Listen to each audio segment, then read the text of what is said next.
Students fall disproportionately in student affairs. The message to our campus is unmistakable. Student support services are expendable. And who will feel this the most? Our most vulnerable students, students with disabilities, first-generation college students, low-income students, students trying to find their way through a college system that was not built with them in mind. These students build trusted relationships with classified professionals. They confide in them, they rely on them, they return to them semester after semester. Removing these staff members disrupts not only services, it disrupts stability, mentorship, and trust. What message does this send to our students? That they are not important enough to protect, that their support systems are optional. The resolution also states the president worked collaboratively with department leaders in developing this plan. However, managers and leaders within the affected departments report that they were not consulted in a meaningful way regarding these decisions. True collaboration requires inclusion. It requires transparency. It requires dialogue before the decisions are finalized, not after. Before you cast your vote, I respectfully ask you to pause and consider the full impact of this decision. This is not just a list of position roles. These are living, breathing individuals who have devoted their careers to serving our students. These individuals are our colleagues, our work family. Consider the decades of institutional knowledge that will walk out that door. Consider the students who will lose trusted advocates. Consider the culture of the college. Napa Valley College is more than a balance sheet. It's a community. And tonight, the community is asking you to be seen. Thank you for your time and consideration. Thank you, Michelle.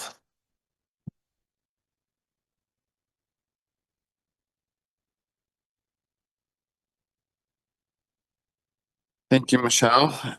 Next, we're going to move to 3.4. This is Classified Association Report. Kira Sullivan. Hello. It seems like my colleague and I had our minds in similar places when we wrote our reports this afternoon. Today, I am tasked with providing a constituent group report, and once again, my report is not a positive one. Morale is low, to say the least. Our classified colleagues are feeling destabilized, frightened, and betrayed by an institution, as Michelle said, who many of our colleagues who stand to lose their jobs, they have served this institution for decades.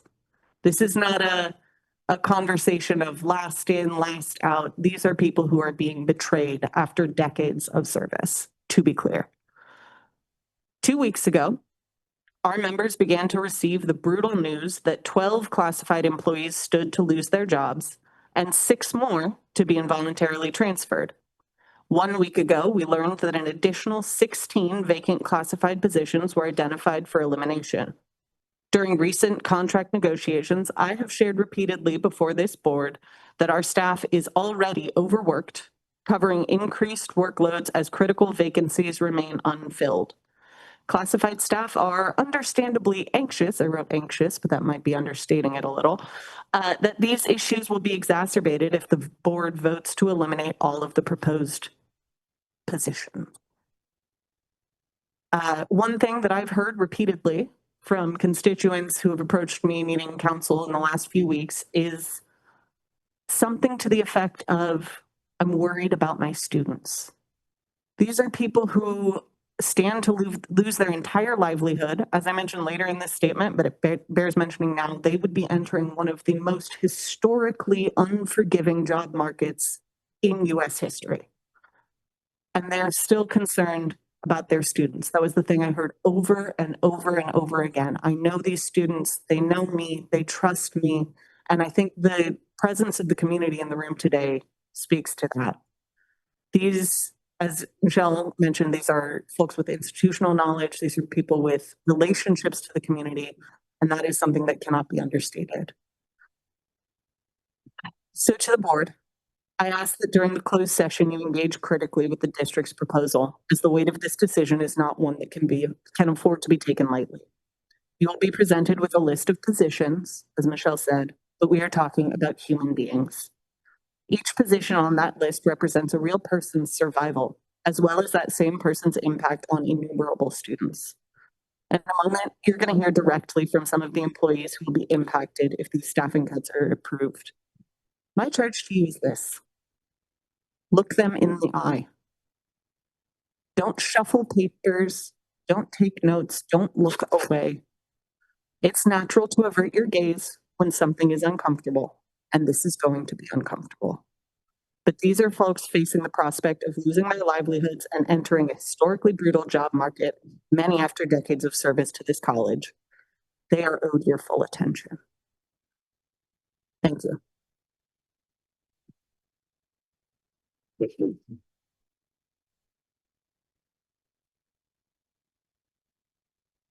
Thank you, Kira.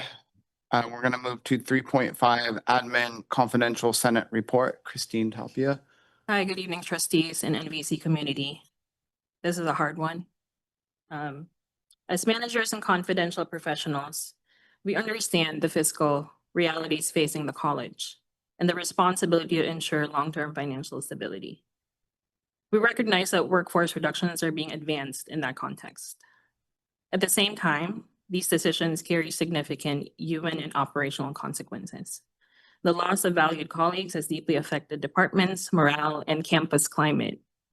Managers are absorbing the emotional impact while maintaining continuity of instruction, of operations, of student services. The emotional labor required in this moment is significant and should not be understated. We're operating in a difficult position, often receiving limited information while being expected to communicate clearly and confidently to our teams. Compressed timelines and incomplete context make it challenging to lead effectively and with integrity. When leaders cannot answer questions with clarity, trust erodes. And this is not a reflection of commitment. It is a reflection of process.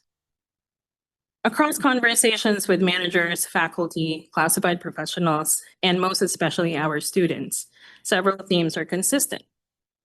Those closest to implementation must be meaningfully involved before decisions affecting staffing and operations are finalized. The communication must be timely, transparent, and complete, including rationale, criteria, process, and anticipated impact. Workload has already intensified. All of us know that and feel that, particularly in our student-facing areas. Without clear prioritization, services will be stretched beyond sustainable limits. And protecting employee well-being and core student services must guide implementation and decisions moving forward. We are not here to debate the necessity of fiscal action. We are here to underscore that how decisions are made and implemented directly affects institutional trust, stability, and effectiveness. Institutional health is not measured solely in financial solvency. It is also reflected in trust, morale, and operational sustainability. Our managers remain committed to Napa Valley College and to our students and community, and we ask for processes that enable us to lead effectively and with integrity in this moment. Thank you.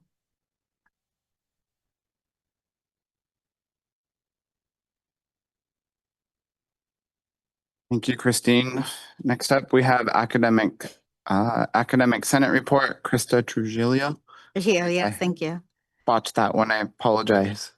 That's okay. Thank you. I'd like to read this on behalf of our president, Naomi Kinese, who is unable to make it today. Good evening, members of the Board of Trustees, and thank you, community, for coming out today. We understand that you are facing an exceedingly difficult decision, and we do not take that lightly. Faculty and staff across the campus have made real sacrifices. We have scrimped, we have saved, we've scrambled to make do with less and to claw our way out of this financial crisis that was created under the leadership of Ron Kraft. We recognize that recently some restricted funding has been lost and that property tax revenue has not grown as anticipated.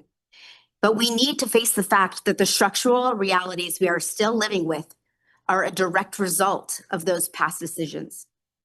Napa Valley College has higher personnel costs than many colleges of comparable sizes. And we are carrying the financial burden of this new housing complex that has been proven to be extremely difficult to fill, even after rent prices were dramatically reduced. These are not sudden, unexpected changes. They are enduring consequences of short-sighted decision-making under previous leadership. They continue to constrain our budget today long after those decisions were approved. Operating expenses have been reduced across the campus in an effort to offset those. But now we're being told we must further these cuts in the form of personnel reduction. I think it is important that we look at how we arrived at this moment. The board placed its trust in Ron Kraft and repeatedly approved his decisions without sufficient scrutiny or pushback. They ignored faculty when we told them that they were being misled. Today, as you are presented with a list of positions to eliminate, I urge you to not make that mistake again. This is precisely the moment to ask hard questions, to push back, to demand clear and evidence-based explanations, and hear us when we say that, in fact, vital key positions are on the chopping block today. These key flaws, or the key flaws and the repercussions in the decision-making process, must also be addressed. Managers and others who work closely with the people in these positions up for elimination were not meaningfully included. In fact, they were really not included at all in these discussions. Did you know that? That raises serious concerns about how informed these decisions were truly made. Don't you agree? I have personally tried to get answers about how specific positions that were identified have recently received only vague explanations. In fact, we were told that the decision was because they were not critical. That's how they made the decisions. I want to speak directly to one such role, the administrative assistant for the academic senate, and I can state unequivocally that this position is critical. For faculty to effectively participate in governance at Napa Valley College, we require consistent, knowledgeable administrative support. And for as long as most people on this campus can remember, the academic senate has always been supported by a classified professional, at least part-time. Declaring this position as not critical reveals a profound lack of understanding of the work that this role does. The administrative assistant for the academic senate coordinates the work of numerous committees, mine, in fact, and supports its executive officers, supports in significant ways with faculty evaluation, and particularly supports leaders, including the president. Faculty step into these leadership roles on a volunteer basis, typically for only a few short years at a time, and often without fully understanding the scope, the legal responsibilities, and the institutional history that's required. The admin assistant is essential in orienting us to these roles and ensuring compliance with Ed Code, ACCJC standards, the Brown Act, Robert's Rules of Order. And at this particular moment, the importance of this position cannot be overstated. I assumed the role of the academic senate presidency just 23 days ago, following the midterm departure of our previous president. And under normal circumstances, a new president would rely heavily on the immediate past president and our assistant position to ensure that continuity, to transfer that knowledge, and to maintain momentum. That continuity is critical. The administrative assistant is the consistent operational presence that ensures our process runs smoothly and is in compliance with shared governance requirements. This role is not about personality. It's not about preference. It's about structure. It's about needed support. Again, it is the position that tracks agendas, maintains records, monitors timelines, supports elections, and ensures that the Senate aligns with policy and accreditation expectations and functions smoothly in its day-to-day effort. The president, they rotate. The faculty leadership, they change, but this position provides a procedural stability that allows the Senate to function effectively, regardless of who is in this office. By eliminating this position, you are sending a message that faculty governance is expendable rather than essential. We hear about the district's committee to participatory governance, to transparency, to open communication, and if that commitment is genuine, if your commitment is genuine to that, this decision sends precisely the opposite message. Eliminating this position would severely impair the Senate's ability to function and would undo the trust that we have worked so hard to rebuild. Hear me when I speak to how critical this role is. Hear us when I say that we are asking for bare minimum from you, for respect, for support, for consultation with those who are the most well-versed in these positions and how they serve this college. I ask you as trustees to pause, to question, the assumptions behind these recommendations and to ensure that this decision of this magnitude is done with information from those who truly understand the work being done. If we are truly committed to collaboration and transparency and student success, we must ensure that all partners have the support they need to fully participate and to participate equitably. Thank you.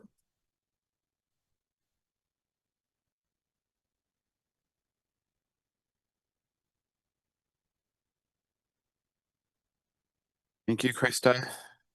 Next is 3.7 Faculty Association Report, Mr. John Kinchlow. Thank you. Well, yeah, thank you as usual for the opportunity to report on behalf of the faculty at NVC. I'm humbled, as always, to speak on behalf of such an incredible and dedicated group of educators. I want to thank my constituent group colleagues for their reports. It was some powerful stuff, and I appreciate you guys so much. So how's everybody doing? I thought so. I asked that of one of my administrative colleagues recently when I met this person in the hallway. And in response to that question, they said they don't really ask that anymore when greeting people around campus because they already know the answer. This is an incredibly hard thing we are dealing with. And I feel so horribly for my classified and administrative confidential colleagues. First and foremost, our faculty, particularly our adjunct faculty on campus, and their beloved courses and programs being affected. And last, but definitely never least, the students who are and will be affected deeply by these proposed cuts. That said, I just have this feeling that we shouldn't have to be talking about this and that this reality is being imposed upon us. So in an effort to try and dwell on that imposition and recognize the pain we are experiencing as a result of this reality, I thought I would employ one of my favorite rhetorical devices that I study with my students, paralipsis, to not share a few thoughts. For instance, I wanted to share that our faculty are excited about the potential for the board to ratify our successor collective bargaining agreement this evening. Yesterday at 5 p.m., our official membership vote concluded with 97% of faculty voting to approve our contract tentative agreement. This is the potential end to a long and arduous bargaining process, and our members are so excited to be receiving much needed increases in compensation for their hard work supporting our students. But I won't say that. Also, I wanted to say that the one issue that I think we can all think about is how to make this bargaining process less long and arduous and more compassionate and collaborative. But I won't say that either. Also, I wanted to share that as a result of this potential ratification, there's a chance we could get back to some hope for a positive future and focusing on the work of making this college a great place to study and work. I won't say that either. Also, I wanted to share that the faculty are frustrated that we don't have a larger voice in the process of selecting a new superintendent president, but nonetheless, we're committed to finding a leader that can work to maintain a culture of shared values and hopeful vision. But I won't say that either. Instead, what I am going to say is that we are in pain watching our classified admin and confidential colleagues suffer, and in fear of how these reductions and increased program cuts are going to affect our faculty once again, particularly our adjunct colleagues, and most importantly, the students of this college. Thank you, as always, for this opportunity, and the faculty's position is and always will be that we are unified in our rights as faculty, ready for the challenges of the future, thankful for the lessons of the past, and passionately dedicated to the success of our students and the institution of our as a whole. Thank you so much.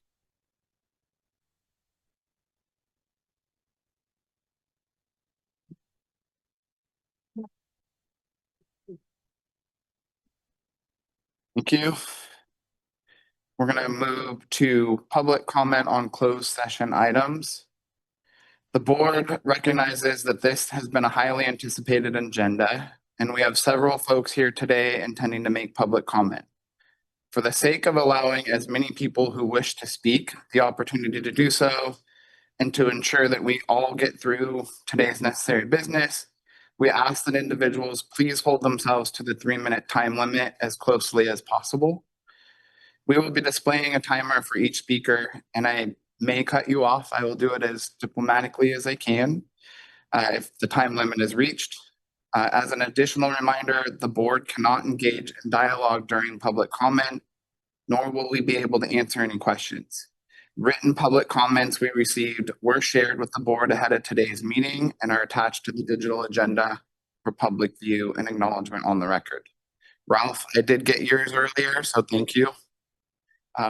Is there any public comment on closed session items? Yes, Chair Iverson, we have a number of folks wishing to speak, and it looks like a couple on Zoom as well. We'll start with the folks who are here in person. If there are folks outside who provided a comment card, we ask that after you provide your comment, if you wouldn't mind just swapping out. Again, the room is essentially at capacity now. So to do that favor for the folks that may be outside. Otherwise, you are welcome to stay. And we will start with, I apologize in advance if I butcher any names. I will do my best. We will start with Glenn Suyeyasu. And we can come up to the podium. There is a small. You adjust that to your comfort, and the mic should be on for you. Thank you. Did a good job. My name is Glenn Suyeyasu. I'm a 30-year resident of Napa. I'm also speaking on behalf of my wife and daughter, who also have both taken this class after surgeries. I'm a tax-paying community member who has been enrolled in this class for 2 years. Physical training is the only weapon currently available to help me fight the progression of Parkinson's disease. Christy and her staff are versed in my diagnosis and provide me with a training program of flexibility, cardio, and strengthening. This class also provides a welcoming environment for seniors and others with a variety of medical conditions. High-quality equipment and trained staff in this facility is unmatched in this city and is a considerable financial investment and attraction for this college. Participants feel that there is an even greater potential to expand this program and make it more profitable. Do not abandon your investment in your community and support this program. Thank you.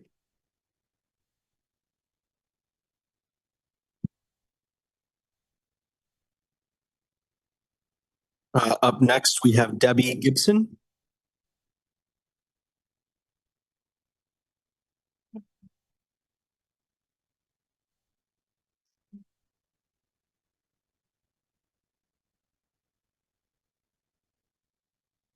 You don't mind, I'm gonna have my son come up with me. He's also on here. Okay. So my name is Debbie Gibson, and this is my son, Russell Gibson. If you could, Oh, yeah. Hi. I'm gonna have, I don't know if you heard me, but okay. I'm here tonight as a parent, but also as someone who deeply believes in what a community college is meant to be. Sorry, I get emotional about things. My son plays on your basketball team. Just got done with practice. He's also enrolled in your adaptive physical education class, helping the students that are here today. He is a teaching assistant, and he also has a learning disability. And he cares very deeply about the people in this class. This program isn't just an elective. It's a community. It builds empathy. It builds leadership. It builds confidence, and it builds community connection. When you walk into that gym, you don't see separate populations. What you see are students learning together. You see inclusion in action. I began my own education at a community college. From there, I went on to earn my bachelor's degree, my master's degree, and doctorate. Community education is the heart of a community. Recently, at 60 years old, I'm going back to school. Learning is a lifelong process. I am now pursuing my master's in nursing. Community colleges are often where the journey begins. It begins here. Community colleges were created to serve everyone, just as the fastest and strongest, or not just the fastest and strongest, and the most academically advanced. Open access means we meet students where they are. Programs like adaptive physical education are part of that promise. I understand that budgets are complex. I understand that difficult decisions must be made. And when programs that support students with disabilities or different learning needs are reduced, it can unintentionally narrow who you are serving. California has some of the strongest equity and anti-discrimination protections in this country. For state-funded education, I trust that those considerations have all been thought of well. But beyond legal obligations, there are some deeper things at stake here. The spirit of inclusion that defines community colleges. This program doesn't just serve a small group, it strengthens your entire campus. It teaches students like my son how to lead with compassion. It creates belonging that improves retention for your college. It also helps with mental health outcomes that every college says that it wants happens in this classroom. I'm asking you to protect not just a class, but the message that the college and community colleges stand for about who belongs here in a community college.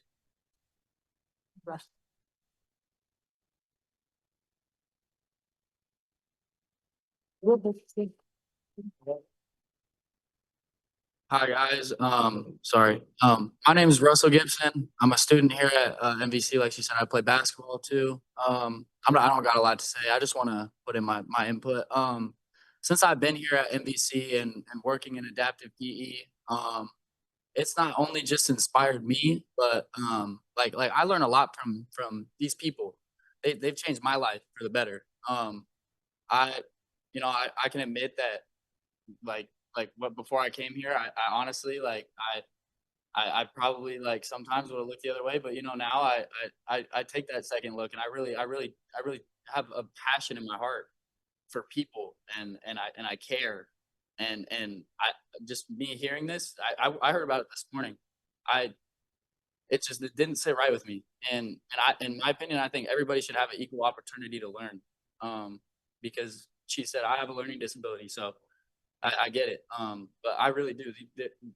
Right there, Miguel, you see that dude? That's my man right there. That's my dude. I love that dude right there. We've been through so much. And the amount of connection I have with him, I could never trade that. You know what I'm saying? So it's just stuff like that. Like I have bonds with every single one of these people in here. Right here too. I see you, George. You know what I'm saying? Like I got bonds with everybody. It's really a community and I don't want you to take away my community. That's all I gotta say. Thank you.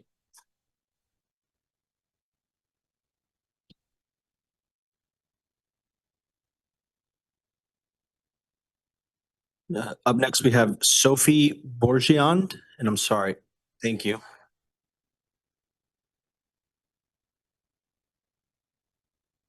Good evening, everyone. I can probably say came from the Philippines just to be here. That's so far, huh?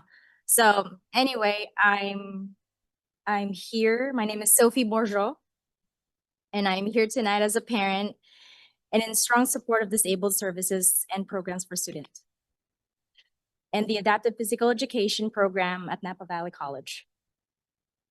I am not here to talk about spreadsheets or line items. I'm here to talk about my child and the many other students whose lives are changed because of this program. For our children, college is not just about classes, it's about belonging. It's about dignity. It's about being seen as capable instead of limited. The SPS is the reason many of our students can step into this campus at all. The staff provides structure, encouragement, patience, and belief. They help students navigate a world that is not always built for them. They build independence, confidence, and self-worth. Adaptive physical education is not just exercise, it's health. It's It is strength. It is learning that their bodies can do instead of focusing on what they cannot. For some students, it's the only accessible physical education available to them.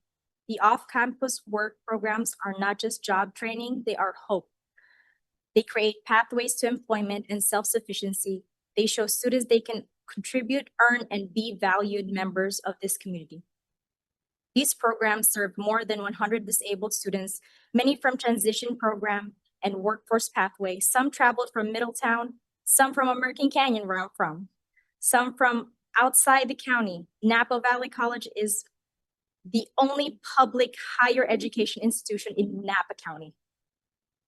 If these services are reduced here, where are our students supposed to go? When you eliminate over half of the DSPS staff, you are not trimming a program. You are dismantling support system that families depend on. The impact will not be temporary. Student will lose access, family will lose support, our community will lose inclusion.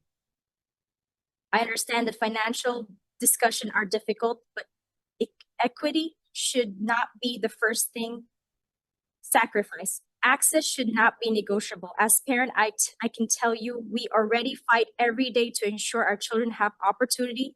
We should not have to fight this hard to protect programs that are already working. Please reconsider these cuts, protect the staff who know our students by name, preserve adaptive physical education, maintain the work programs that build real independence. Our students deserve access. They deserve dignity. They deserve a future. Thank you.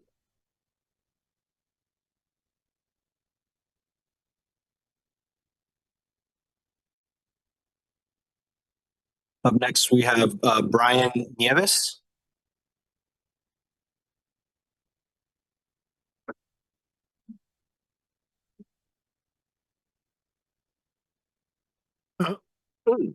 Hello, good evening, board. My name is Brian Nieves.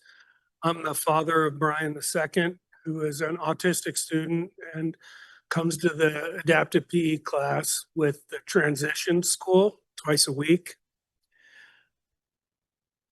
While he only takes PE here, it may not sound significant, but to him, it represents something much bigger. It does represent belonging. The day that Bry got his Napa College student ID, he was so thankful. He held the card like it was a trophy. He looked at his name on it over and over again, showed it to all of his family, and said, "Look, I'm going to college now, Grandma." For a 19-year-old young man who faces challenges, that moment was everything, and it was everything to our family. Going to college shapes how he sees himself. It gives him pride. It gives him confidence. When people ask him what he's doing, he says, "I go to Napa College." Even though it's just a PE class, it's everything to him. If this APE class is canceled, you're not just removing the course, you're removing his access to his identity. You're taking away the structure and the support that make it possible for students like him to step onto a campus and feel valued. At 19, these years are critical. They're going to shape who he will become as a man. The opportunity to say, "I'm a college student," has changed how he sees his future. Behind every program decision is a student holding their student ID just like Bry. He deserves to continue that feeling of pride. Students like him deserve to belong. Thank you for listening.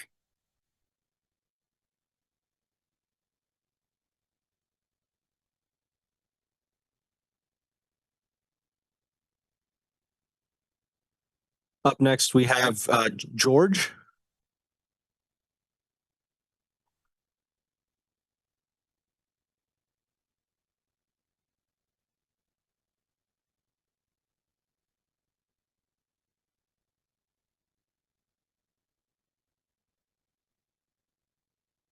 Okay, the PE class helps me with strength and build movements and helping me with when I win Special Olympics in swimming, and I have rods in my leg. I got hit by a car when I was 18, and so I enjoy the class and it helps me.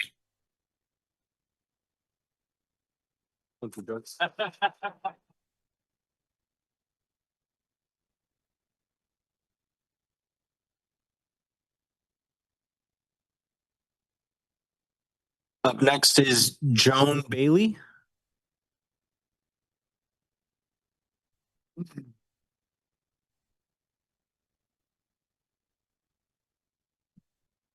Hello, my name is Joan Bailey, and I'm urging the board to continue supporting the DSPS program. About 20 years ago, I was an adjunct instructor in teaching basic skills. I saw students come in of varied abilities for many different reasons, and they had no confidence. They didn't think they could learn math, writing, whatever. And by the end of a semester or two, I saw confidence, I saw self-esteem, and they had the basic skills to move up into the regular program inside the college. With these higher steps, it just leads to being a wonderful member of society. They didn't have to get stuck. They had a place to go and it could work. I'm a student in the adaptive PE class. I got involved before a hip replacement 15 years ago, and someone said, build up your muscles. And Christy, the teacher, is incredible. The aides were incredible. And I did build up my muscles and I did really great. Now, 16 years later, I have a second hip 5 months ago, and it's still working wonderfully. As you can see, as I walked up here, it's an excellent program. The staff is excellent. They really support you in everything you do.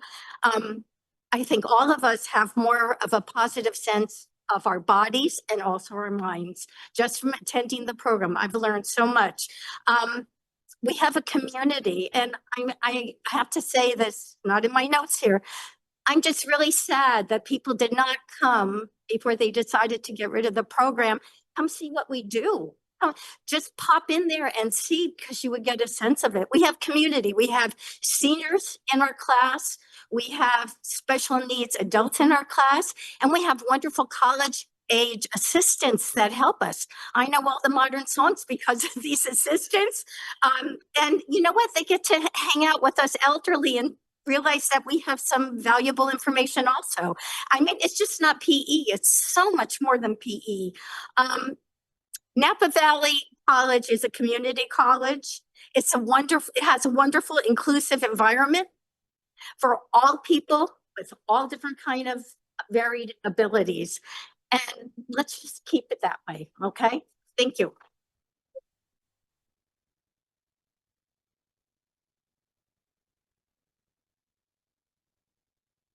Up next, we have Margarita Contreras.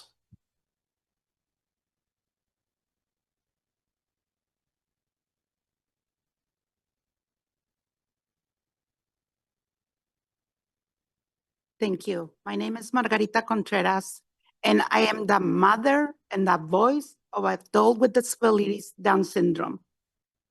I'm here today because my son came home a few days ago crying when he found out that the class where he attends for several years, where he feels his place, his safe place, his family, he doesn't call Christy a teacher, he calls Christy and Christina and the other aides.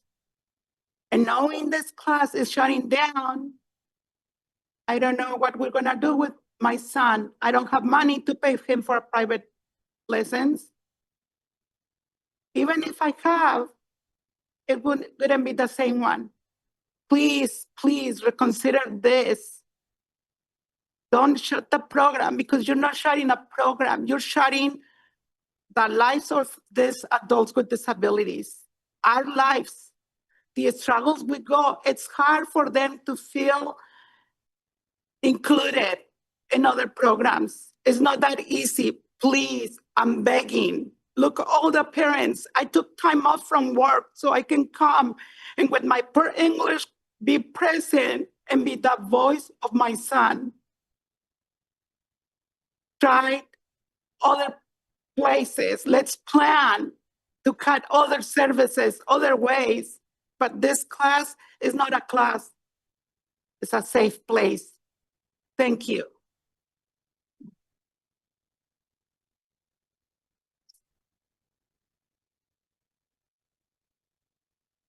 Up next, we have Sandra Perlman.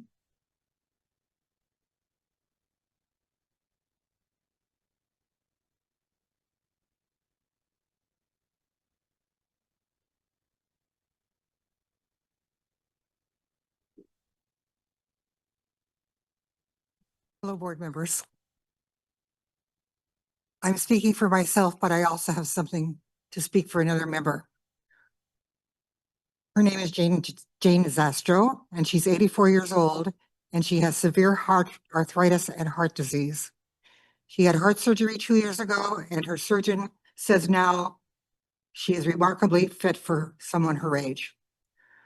I attribute much of the fitness to the adaptive PE program here at the college, and I will be heartbroken if the program is cut and I cannot continue to my quest to live a fit and healthy life as long as I can. The program is essential to many of us here in the Napa County community, providing older people like myself, as well as those who are more severely disabled physically and those who have developmental disabilities, with the best possible fitness program. The care and attention we receive from adaptive PE staff is exceptional. Their ability to treat each individual and their disability with a program specialized to their needs is extraordinary and uncommon. I realize that Napa Valley College is under significant financial strain, but the cost of this program is ideal for those of us who are retired on a fixed income. And I am wondering if tuition could be raised somewhat or the program could be reduced in some way to help with any shortfall. As a community college, it is my hope that you will find a way to serve all the people of our community, including those of us with disabilities. And for myself, to the Napa Valley College Board, I'm writing to respectfully ask that you continue funding the adaptive PE program at Napa Valley College. In the past 3 years, I have participated in that program after suffering several strokes that significantly affected my strength and mobility. The adaptive PE program has been essential to my recovery. Through the personalized attention and carefully tailored instruction provided by the staff and leadership of Christy, I have been able to regain strength, improve my ability to walk, and rebuild confidence in my life. The instructors provided excellent guidance and truly understand the needs of students with physical challenges. Their patience, professionalism, and commitment create an environment where participants feel supported and motivated to continue improving the program. It's not, I can't even read this. Excuse me. This program is not simply an exercise class. It is critical service that help people restore independence and quality of life. Programs like adaptive PE make Napa Valley College an important resource for members of our community who are recovering from a variety of illnesses and who need specialized support to regain physical ability. Losing or reduced funding would have a serious impact on students who rely on these services to maintain and improve our health. I thank you for your time and hope that you will reconsider any decisions that you have previously made.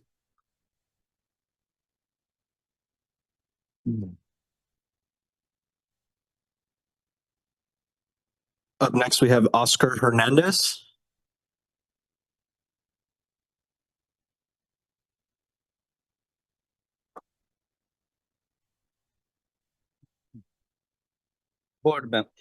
Board members, my name is Oscar Hernandez, and thank you for the opportunity to speak today.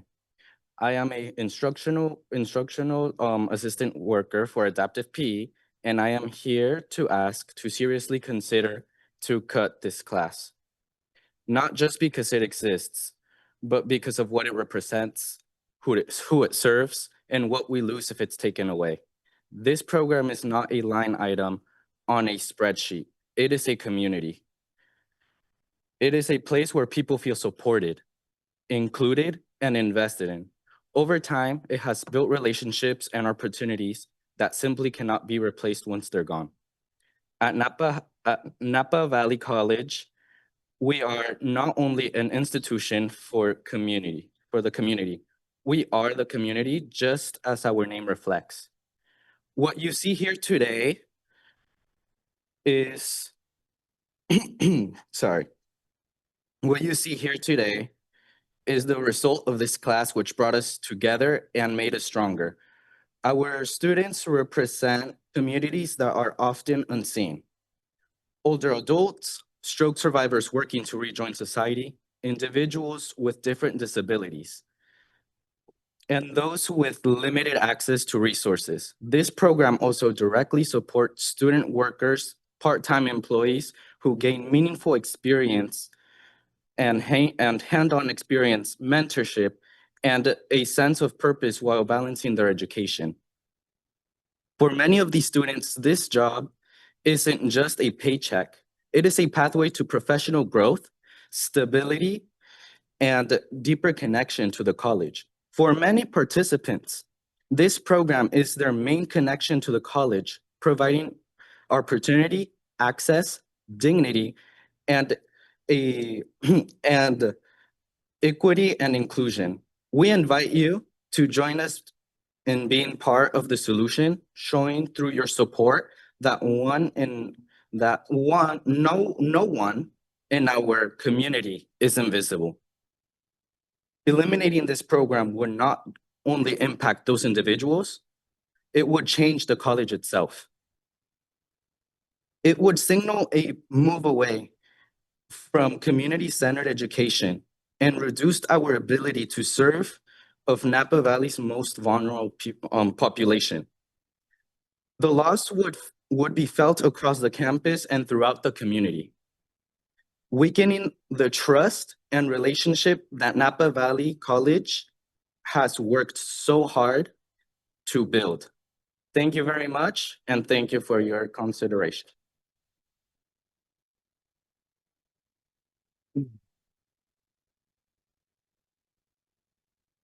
Up next, we have Ron Shogren.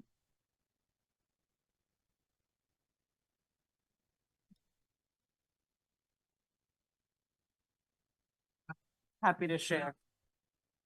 Thank you.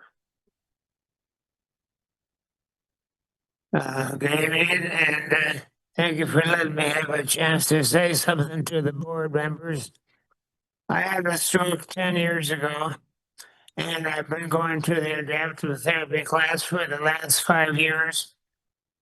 I try to go 3 days a week, and if I didn't go, I'm not sure where I'd be, but it's definitely helped me with my balance and try to get on the right track to get back to what I used to be.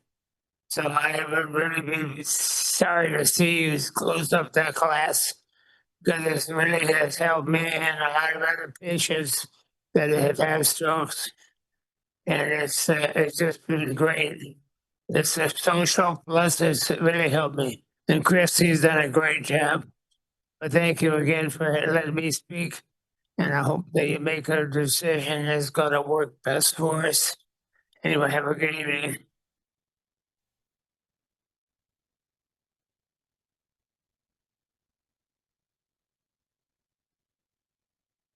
Up next, we have Fifi.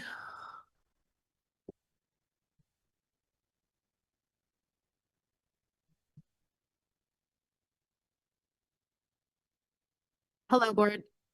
I'm here today to speak to you regarding the proposed dismissals and layoffs of employees and the dismantling of the adaptive PE program at the end of this term.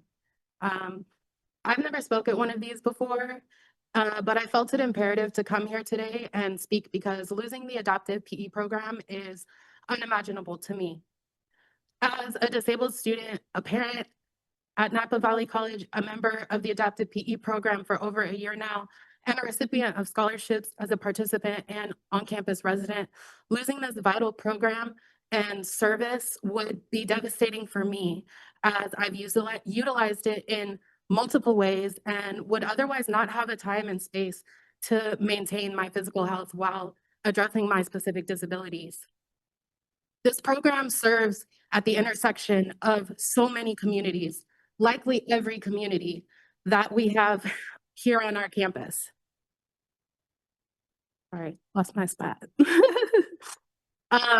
The adaptive PE program provides a safe and inclusive space for those with special needs, disabilities, injuries, elders, and anyone else who needs specialized physical education and care.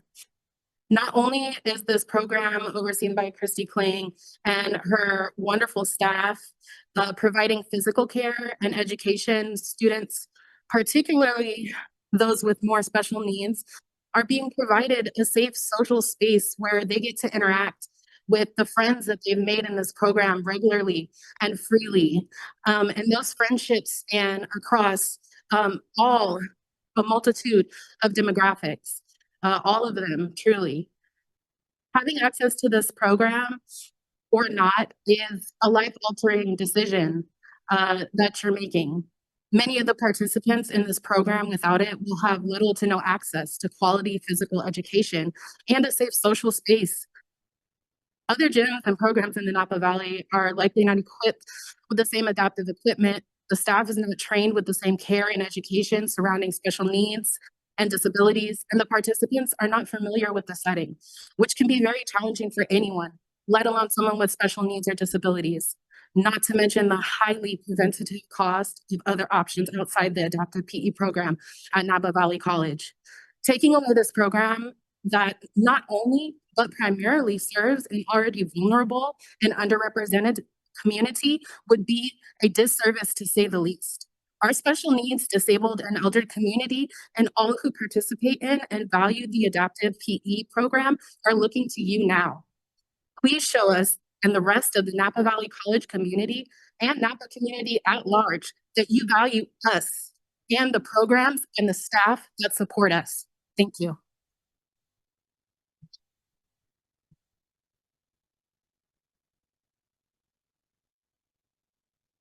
Up next, we have Monica.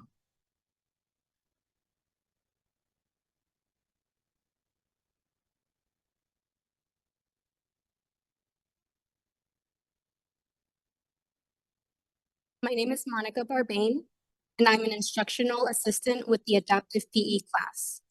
I'll be reading this letter on behalf of a special education teacher for the Napa Valley Unified School District. Napa Valley College Board of Trustees. I'm writing to advocate for the adaptive physical education class and to share what it means for the students I work with in our transition post-secondary program for young adults ages 18 through 22. For many of my students with disabilities, adaptive PE is their chance to be a part of a college campus, not as visitors, but as actual college students. They register for classes just like everyone else, figure out the campus, and take the bus independently. They show up and do the work. For some of them, this is the only time in their lives they'll get to experience what being a college student feels like, and that matters more than I can put into words.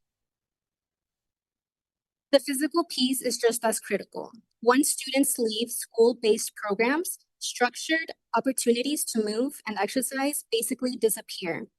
Without classes like this, you watch students lose mobility and face health issues that could have been prevented. Adaptive PE gives them a space where they can build strength, work on coordination, and develop habits that will actually stick with them. It's not just about fitness. It's about maintaining their independence as they get older. But honestly, some of the most powerful outcomes aren't the ones we can measure. Students make real friendships with peers from across the county and from other programs, connections they wouldn't have otherwise. Many of them love it so much that they keep coming back even after a program ends because it's become part of their routine and their community. This program is more than a PE class. It's access to college life.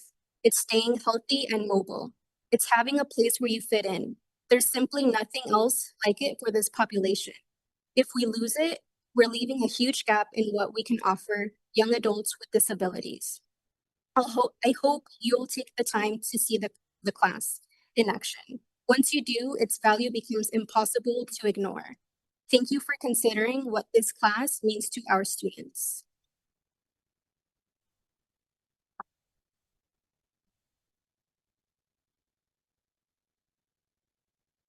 Up next, we have Sarah Sita.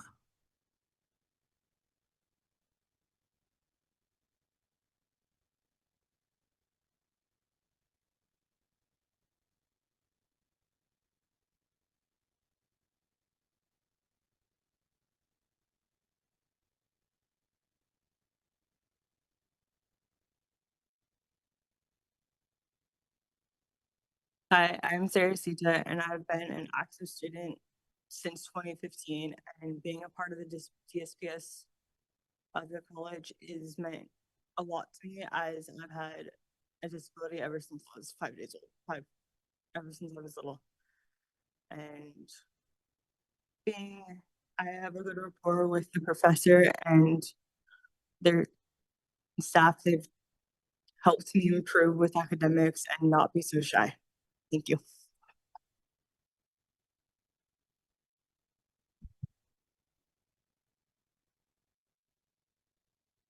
Up next, we have Rick.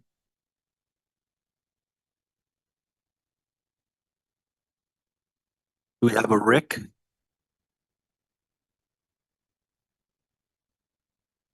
We'll move on to our next speaker, Beatrice. Beatrice?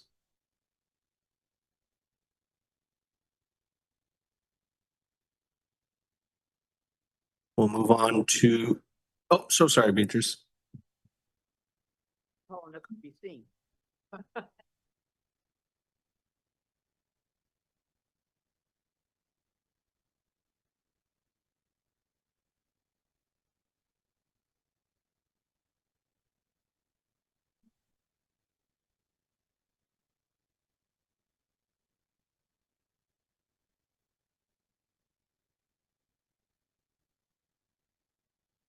Ouch.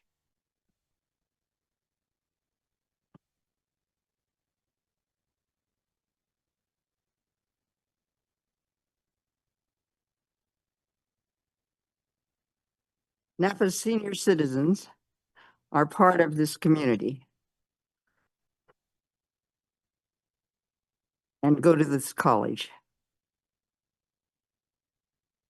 There are some of us who are elders. I think I qualify. I'm 93 years old.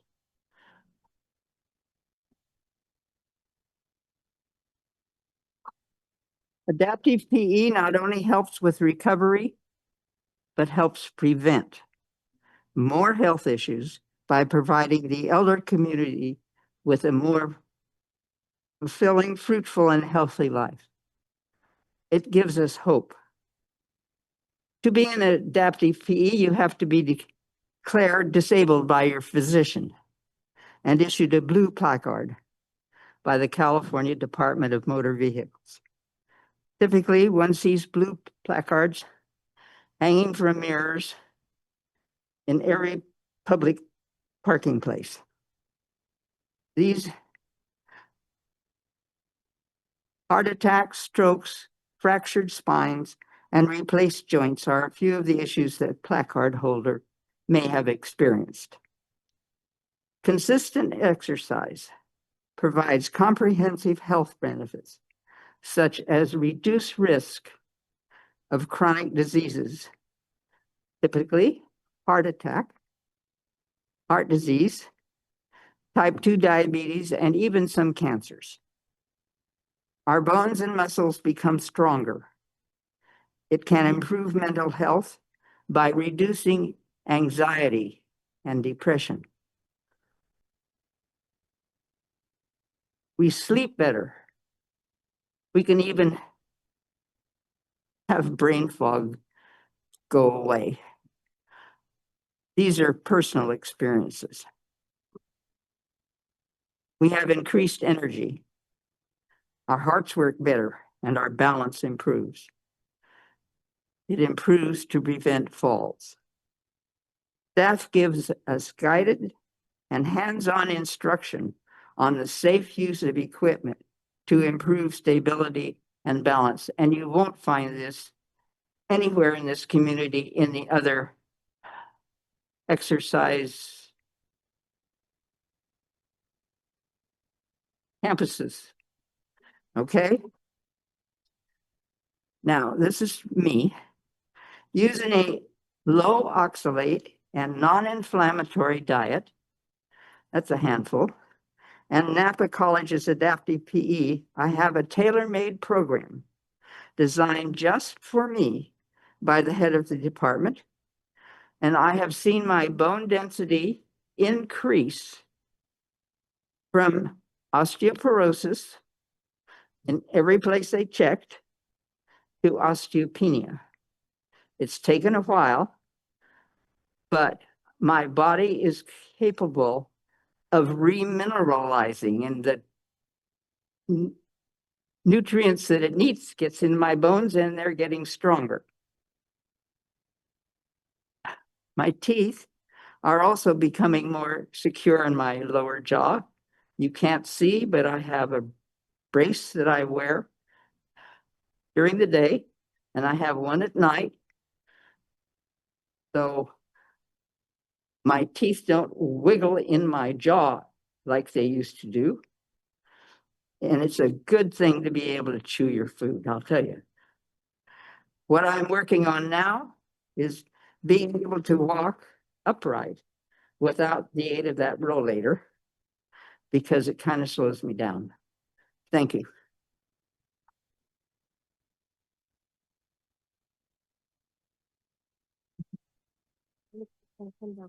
Beatrice, you're an inspiration to us all in here at 93 years of wisdom. So we appreciate having you with us this evening.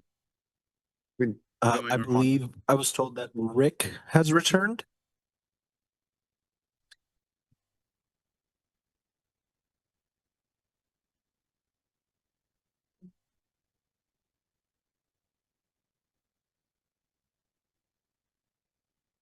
Do we have Rick?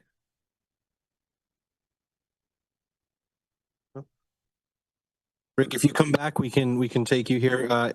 We'll move on to Maricel Rossi and Mary Salcida.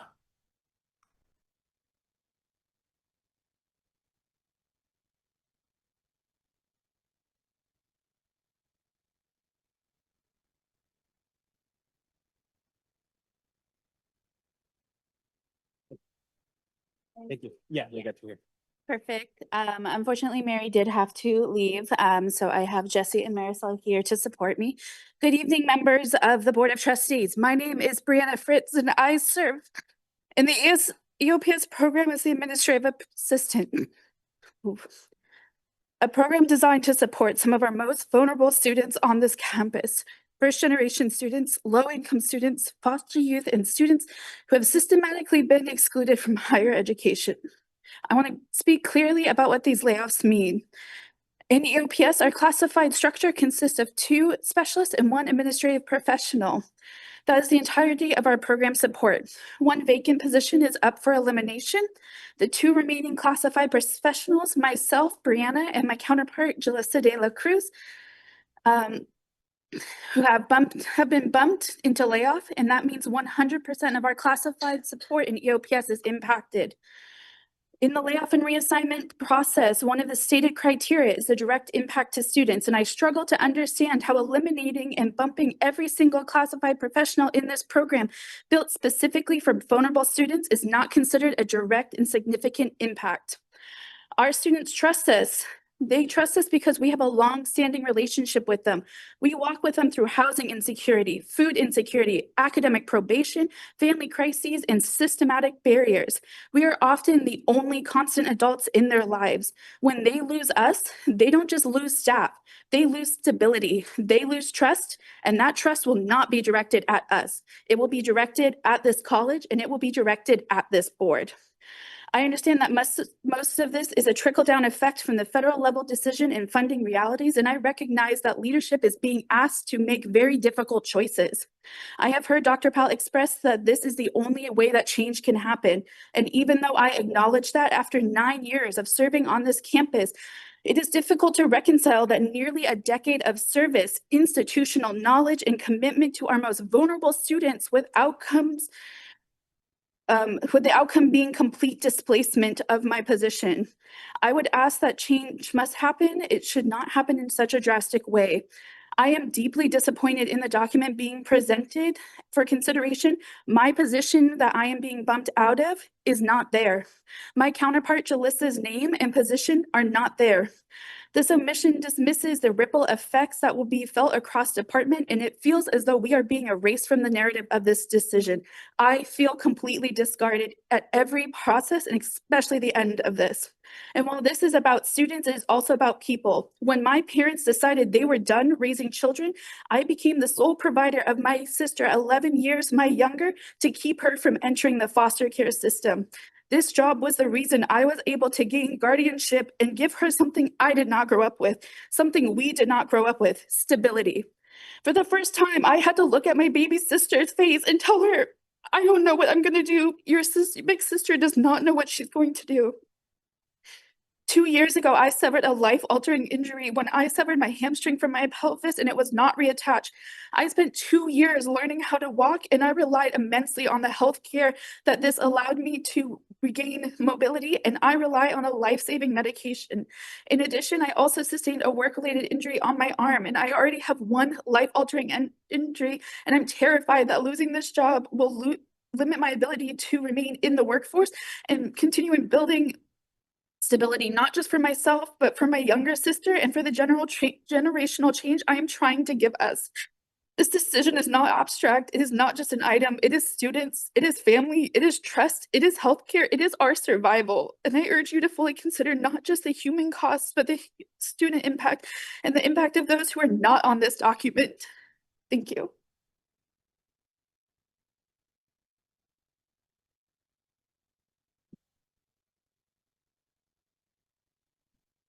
We have one said Rossi. Sorry. Thank you. Good evening, board members and Napa Valley College community.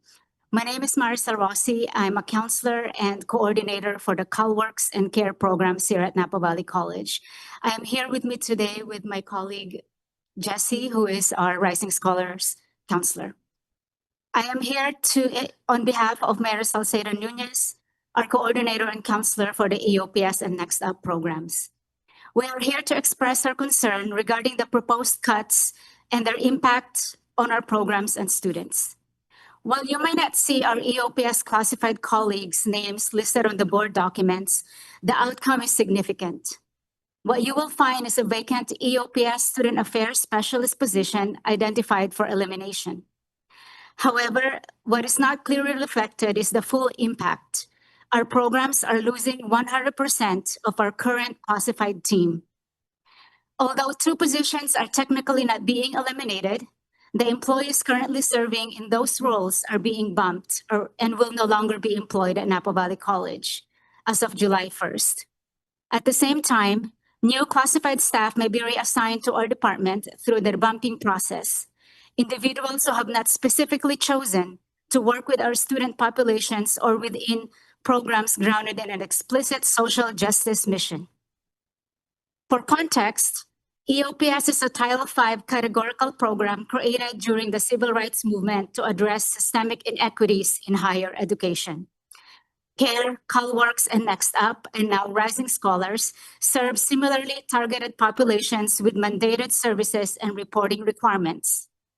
Our students include foster youth, justice-involved students, low-income and undocumented students, single parents, many of them, and many student parents, first-generation college students, LGBTQ+ students, and students connected with DSPS. Many face significant financial, academic, and personal barriers completing their education. Our current classified professionals are deeply experienced in this work.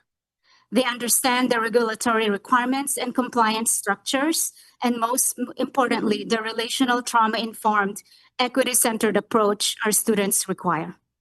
They conduct outreach, guide students through admissions and financial aid processes, connect students to essential campus and community resources, and serve as trusted first points of contact. A complete turnover of classified staff in highly specialized, equity-driven programs creates disruption not only in operations, but trust, continuity, and program integrity. These roles are not interchangeable. They require commitment to the mission and understanding of the populations we serve. We respectfully ask you to consider the broader implications this decision may have on equity compliance, program effectiveness, and the students who rely on these services for access and success.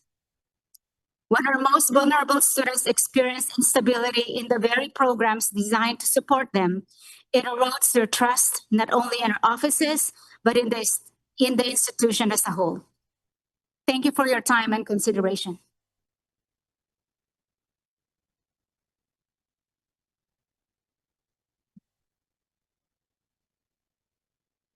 Up next, we have Yesenia Cota.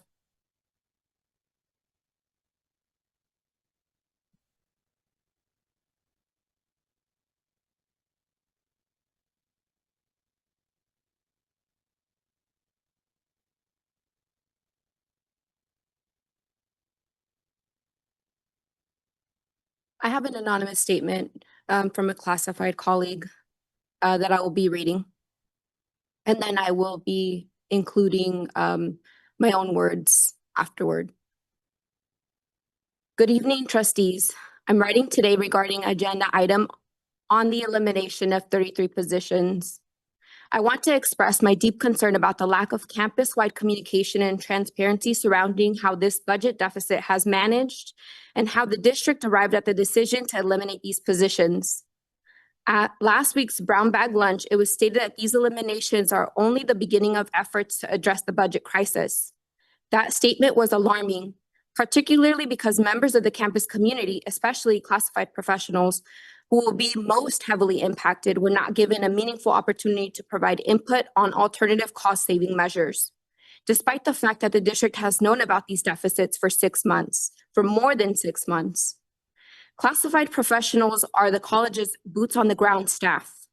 They understand the daily operations of the district better than anyone and are in the best position to identify where efficiencies or reductions could realistically be made.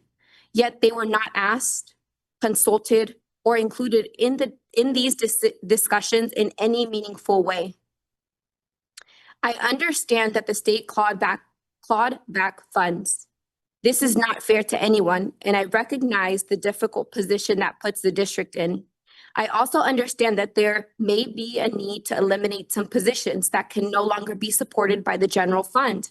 However, it is difficult to accept these cuts when the district continues to spend on services, equipment, and campus spaces that no longer appear essential. In a period of eliminating positions due to budget constraints, continuing to make cases to forego rental and parking revenue for community events sends a conflicting message about fiscal priorities as well. Additionally, the Upper Valley campus remains a significant financial drain on the district. It is costing hundreds of thousands of dollars in utility, repair, and operating expenses for spaces that are largely unoccupied and cannot be occupied without investing even more money into them. It is disappointing to know that further investigation on the costs to run this campus are not being considered due to the board's concern of optics within the community. Although it may be too late to change the outcome for the 33 positions affected, which is greatly disheartening, I still recommend that the board place this agenda item on hold and allow our classified professionals to have an opportunity to provide alternate solutions to reduce the budget.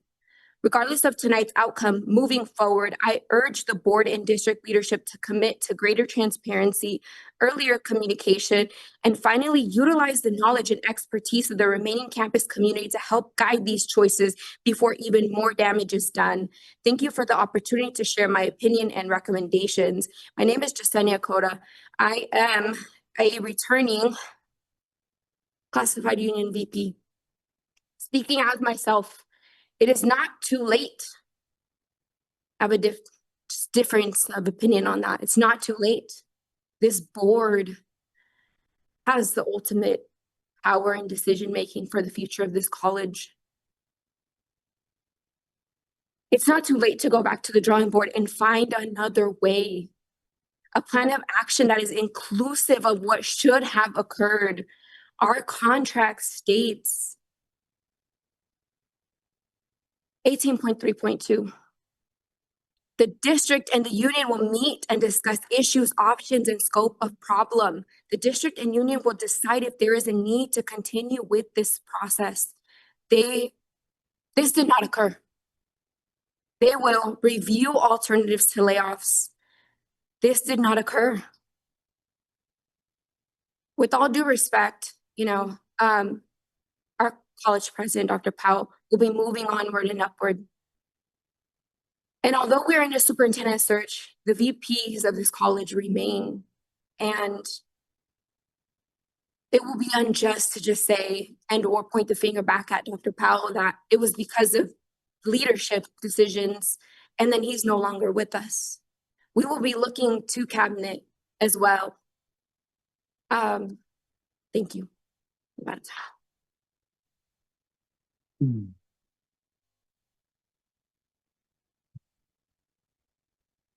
Next is Rebecca Scott.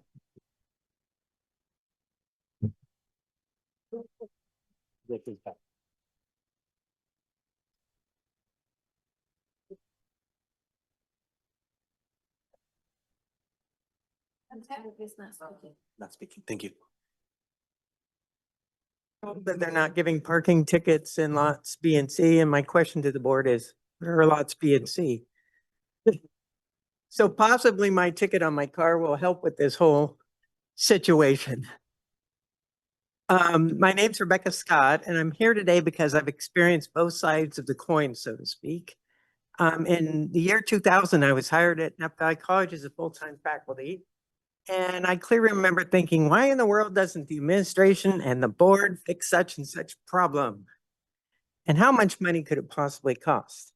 Then in 2010, I became a dean. And in 2010, I was thinking, why do faculty and staff think this is an easy problem to fix?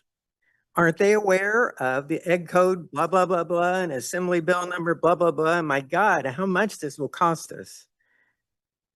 But my message today is, yes, Napa Valley College is obviously going through difficult financial times. The people here today in this room are all dedicated to student success and keeping our doors open. You wouldn't be here.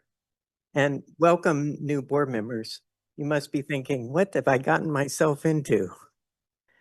Napa College has always been the gold standard in the state in providing the very best teaching and support services to ensure students are successful.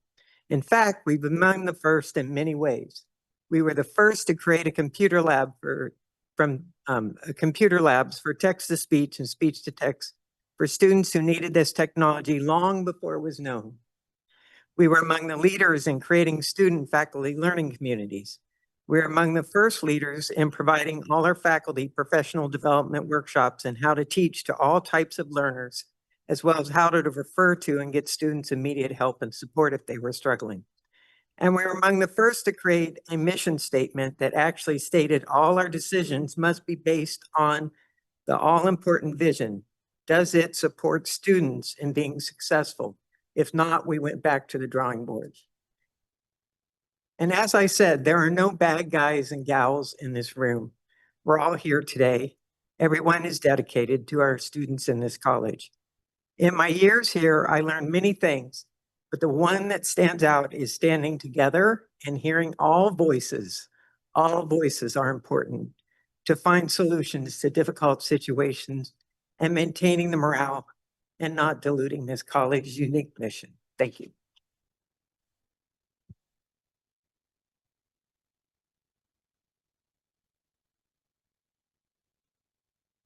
Up next is Barbara Kraus. Greg. Craig, I'm so sorry, Barbara Craig.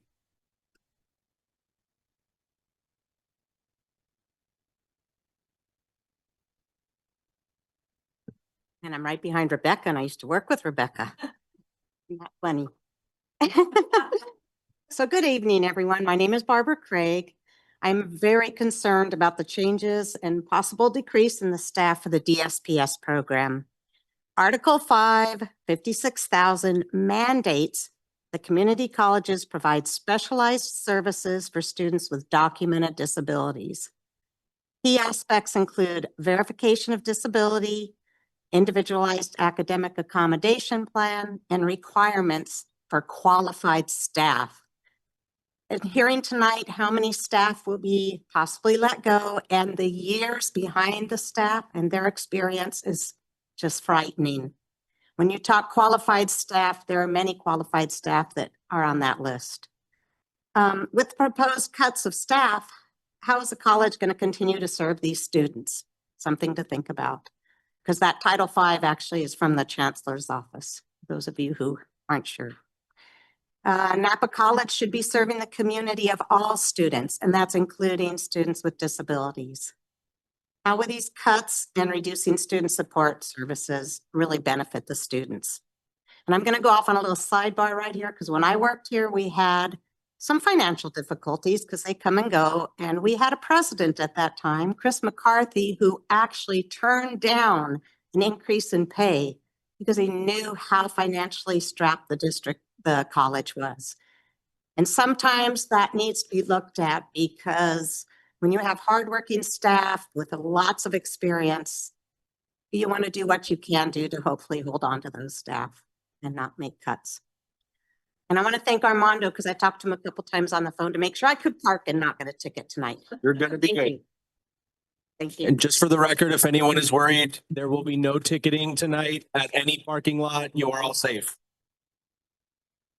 Just for the record, there is no ticketing tonight. So if you parked anywhere on campus, you're okay. Up next, we have Emmy Bennett.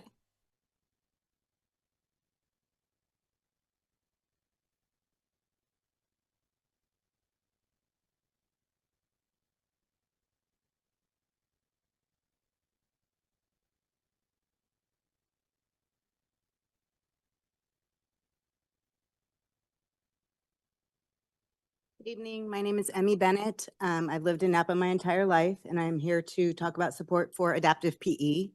Adaptive PE is not a class. It is a safe community where strength and self-esteem is built. And I don't know too many other places where our people can get that. Thank you.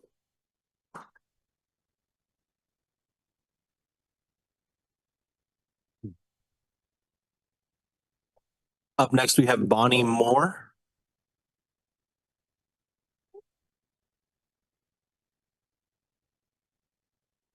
Members of the board, I am a faculty in the biology department. I have taught classes here since 1997, and I am currently the biology coordinator. I'm here to discuss the 17 currently occupied roles that are being released, as well as eliminating those 33 positions. In the almost 33 years since I started teaching here, there have been a lot of changes, and I consider this a second home. And the people I work with, my second family. I can remember some rough times, just as family goes through, but as a community, we have always found a way to get through them. This time, however, I feel we have lost respect for our institutional memory as a community. It is because we have so many people that don't remember, or perhaps they can't remember because they never lived through it. Or perhaps they just don't respect institutional memory. I'm here to remind you that the college is not a spreadsheet. Decisions are not supposed to be made that way.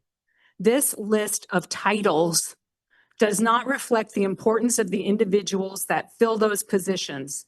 The individuals that fill those positions are my second family.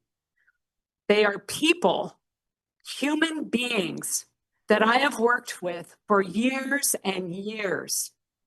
They have saved my classes at times and my students many times over. Who's going to come to my class when my AV stuff doesn't work, Teresa? I can't answer that. They have helped me to help my students. The deans and managers were not involved in the decision-making process, and it was not a transparent process.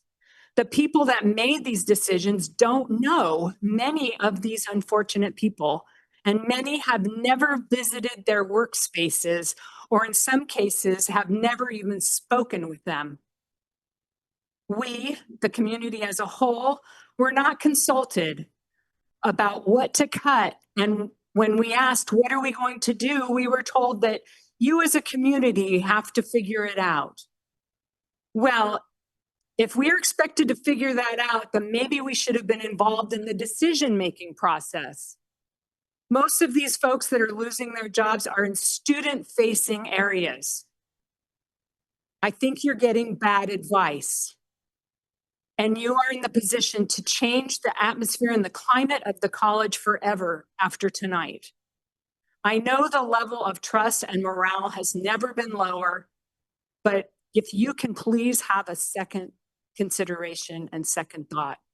Think of the shame you will feel when the consequences of your decision actually comes to fruition. And I know that you will feel shame, because this is a shameful act.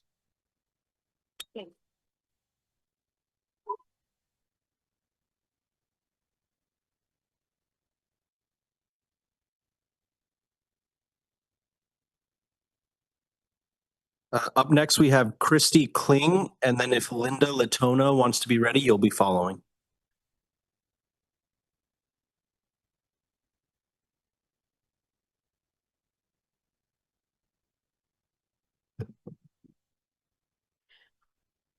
There isn't much to add after what Bonnie has said, because what she just said to before you all is exactly how I feel.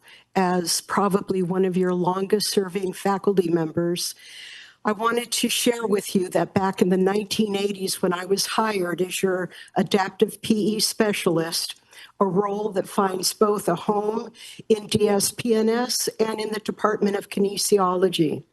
We started with 2 classes in the supply room of an equipment room, and we ended up having to go out on the road to have classes. We would stretch out on the road, and we would bring the bikes in and out of the classroom every day so we'd have a little bit of space to work in this classroom.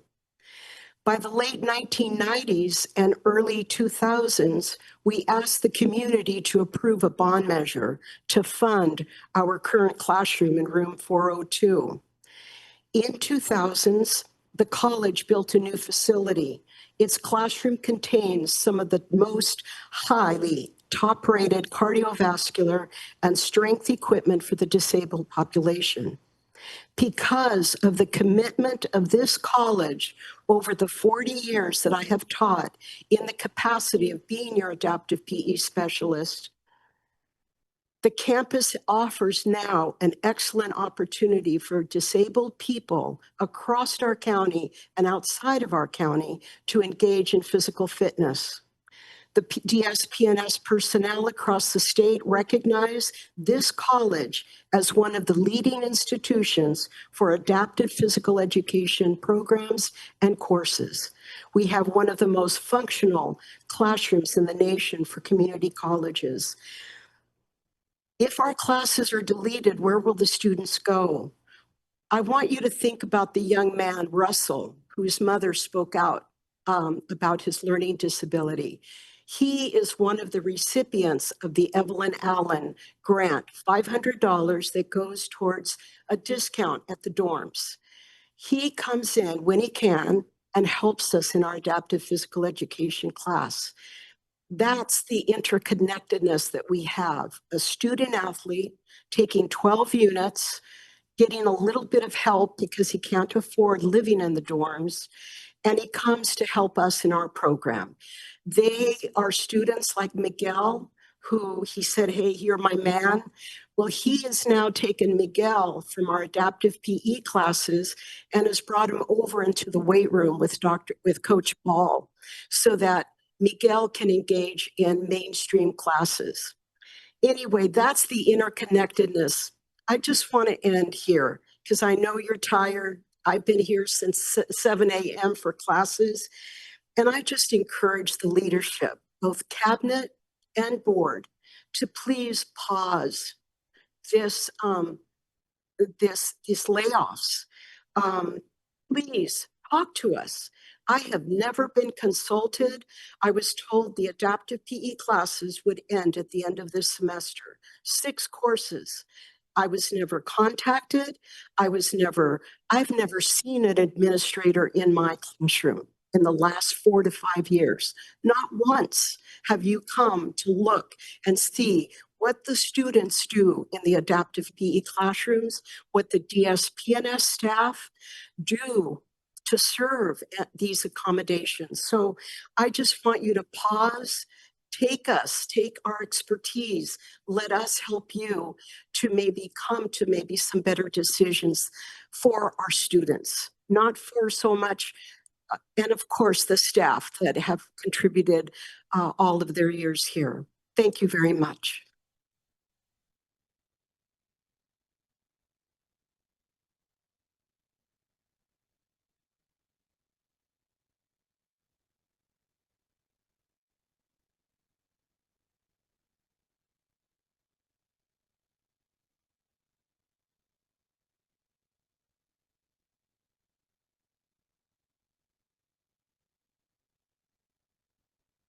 Up next, we have Linda Latona, and then if Michael Fencelau would like to be ready, you will be following.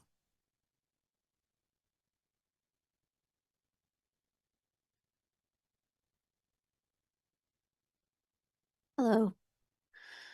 The Academic Senate Admin Assistant position also splits their time as part-time admin assistant for the library. These hours were already at a bare minimum for the support required of a productive college library. The library serves the entire campus, and the split position is pivotal in supporting library and Academic Senate operations and culture. From various tasks such as capturing all staff meeting minutes, without the errors of an AI bot, case in point, an AI bot once erroneously noted a team member as being pregnant, to bringing to the library's attention an important question and providing ongoing support that resulted in the timely preservation of our historical records in the special collections. The admin assistant position has been key and necessary to conducting productive operations in these areas. Faculty librarians have limited full-time staffing, 1 for the entire campus, when the recommended Association of Colleges and Research Libraries, ACRL, guidelines recommend 3 full-time librarians for our FTEs. Limited time and various roles to fulfill. Classified positions in our library are also understaffed per guidelines. So we do not have staff who could fulfill those roles without eliminating other important work they do. The Academic Senate and Library Admin Assistant helps with many other tasks, such as requisitions, paperwork for conference travel, mediating between multiple areas and departments, and answering evaluation questions. The position needed more hours, not less. I am deeply concerned about how the elimination of this role will impact operations, efficiency, and morale at the library and in Academic Senate. I am also concerned about how this added workload will impact already stretched thin managers, faculty, and staff. As someone who is active in both areas, largely thanks to the work of our admin assistant and the positive work environment she cultivates that serves as a glue to hold these purviews together, I can say that this role is essential to the library, to the Academic Senate, and the college at large. Thank you for your consideration. Faculty librarian and Academic Senate representative in support of the library team and Academic Senate.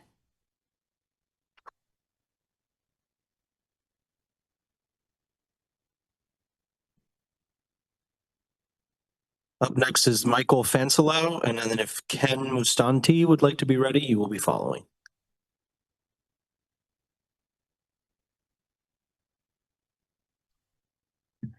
Good evening, Board of Trustees, Dr. Powell.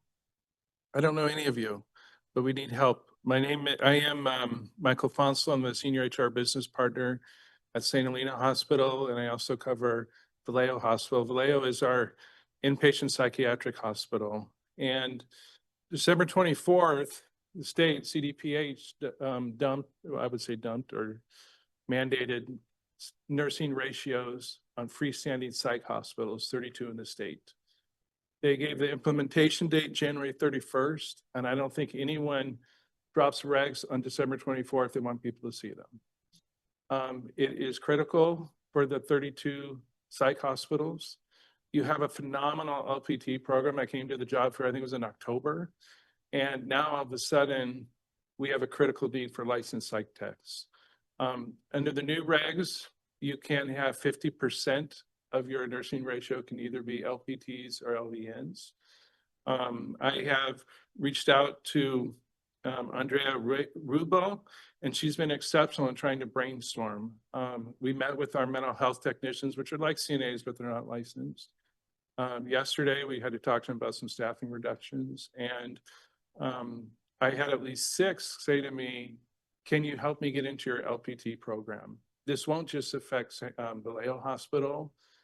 It affects all the psych hospitals in the state. And so I've talked to Dr. Herbert, who's our hospital president. We are hoping to form some sort of partnership with Napa Valley College.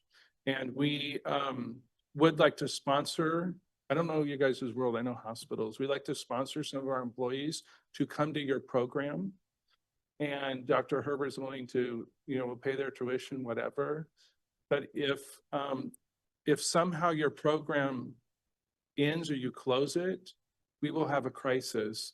When the state put January 31st as the implementation date, they gave us basically a month to find 24 licensed staff. We cannot afford to hire 24 more nurses. We want to split it. We want to do 12 nurses and 12 to 13 LPTs. If they had kept the January 31st implementation date, our hospital administrator thought statewide they would have to close 1,000 psych beds. That's a real problem because in the hospitals, in the EDs, your psych patients, they can be transferred over to, the psych hospitals. So we really need those LPTs. We need the access of the LPT students to try and hire them. Also, we have at St. Helena Hospital a behavioral health unit and a mental health unit where we have MHTs. So I've told Andrea that we're more than willing to offer clinical rotation sites. We need to adjust and try and adapt and implement these ratios. So we're willing to start first at St. Helena Hospital and provide clinical rotations if they're needed. And then once we get we get through the ratios and get those implemented, which we will implement, then we will also be available to have clinical rotations at our Vallejo Hospital. We have about 51 beds at our Vallejo Hospital. We have roughly 8 adolescent beds, and I'm told that's 10% of the adolescent beds for mental health in the state of California, which to me seems really small. Seems like they need more. So I don't know how your board works. I don't know how the agendas work. I just wanted to take the opportunity to tell you on behalf of Dr. Herber and Jack, our administrator, we are hoping for a partnership. I haven't even publicized to our employees that we could do this. If we can do a program in September here, LPT, I gotta quickly figure out how to get my employees into a CNA program because I hear that's a requirement. So I want to thank you for letting me talk. I really hope, Dr. Powell, I don't know you. I see you're going to Los Rios. I'm from Sacramento. My dad taught at ARC for years. So I'm hoping we can get your support and work with the great people in your LPT program to save a program that will be critical for 32 hospitals. And in this area, I know Napa State Hospital is critical for them. I believe there's a psych hospital in Santa Rosa. And so we're asking for an opportunity to sit down with your program leadership and try and form a partnership. And we are willing to pay for our students to go, probably pay their tuition or whatever for our employees. But if you close that program, I don't know what we're going to do because I don't know where to find LPTs. You had 12 graduates, I understand, in December. 6 already have jobs. We're trying to figure out if we can hire the other 6 that you have. But we're having to adjust on the fly. In hospitals, we make a decision and we then try and implement. I don't know where we're finding the LPTs. So thank you for your time. I hope we're able to work with the people on your team and your leadership, whoever's on your leadership in the program. But that program is going to be critical for the psych hospitals. Thank you very much.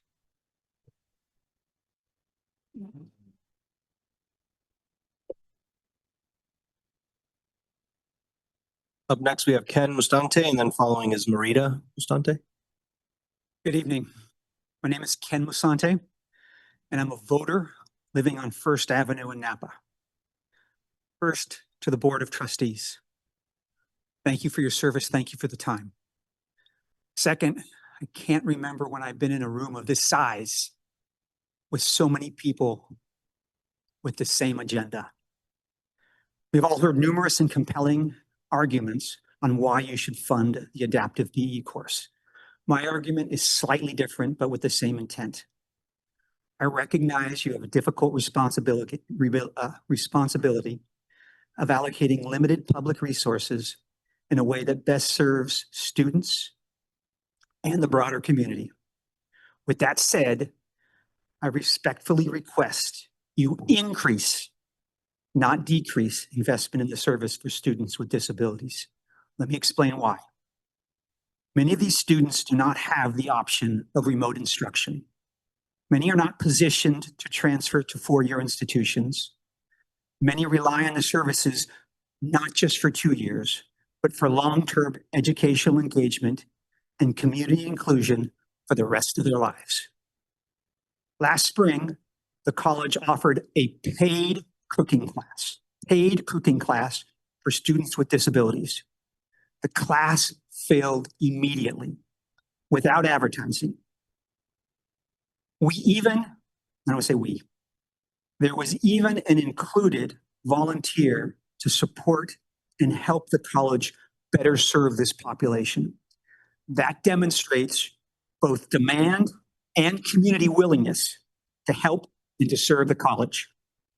According to the college published financial report, personnel costs are approximately $47 million annually. It's over $7,000 per student on average. I'm hard pressed to understand how adaptive PE can cost $7,000. While I understand every program does carry a cost, programs like adaptive PE represent a small portion of your overall budget, yet have an outsized impact on students who depend on them most. I would also encourage you to consider the long-term financial implications. Serving and retaining students with disabilities over many years strengthens enrollment stability, and with appropriate management, will increase your state apportionment revenue. Budget decisions are never easy, but if you are evaluating programs based on impact per dollar, few investments will deliver more human value than those that ensure access and dignity for our most vulnerable students and community residents. Thank you for your consideration.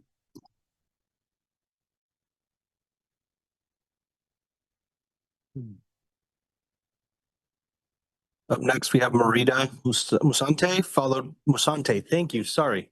A double dose of the Musantes. Thank you, Ken. So I'm addressing you as a parent of a neurodivergent student, a voting community member, and board president of Moving Forward Towards Independence, which is a transitional living facility for adults with intellectual disabilities here in Napa, started by parents over 25 years ago. For the past 25 years, Moving Forward and Napa Valley College have shared goals. We have shared the goals of being person-centered, equity-focused, and community-oriented, while empowering differently abled adults to lead meaningful lives. A reduction in funding to disabled students programs and services, which includes a very vital adaptive PE class, is in direct opposition to the stated mission of Napa Valley College. My son Elliot has been a registered Napa Valley College student for the past 3 years. He will be, hopefully, for the rest of his life. Takes pride in his personal pursuit of higher education. Last spring, he and his peers participated in the week-long cooking class taught over spring break, a time when your university is usually dark and you had income because of this population and these students. Jessica Chapa of your Culinary Arts Department led that class. Doug Marriott, the Dean of Career Education and Workforce Development, was instrumental in the creation of this endeavor. The enthusiasm for this offering is a clear indication that Napa Valley College needs more adaptive classes, not less. If Napa Valley College is seeking to remain a student-centered, equity-focused, community-oriented institution, invested in access for all. Funding for DSPS and all of its affiliated programs requires an influx of funds, not a decrease. Thank you.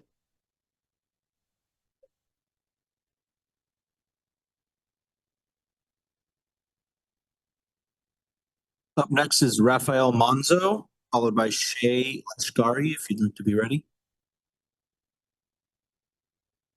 Do we have Rafael?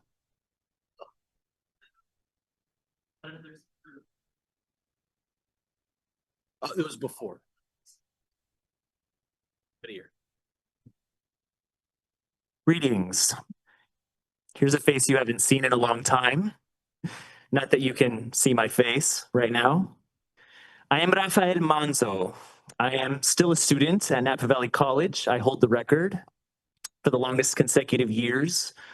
And I do want to start by saying that we, the students, everyone here who is a student in adaptive PE or any of the other programs that have a position, that a faculty or staff position that is being impacted, we're here on our own accord. Nobody radicalized us.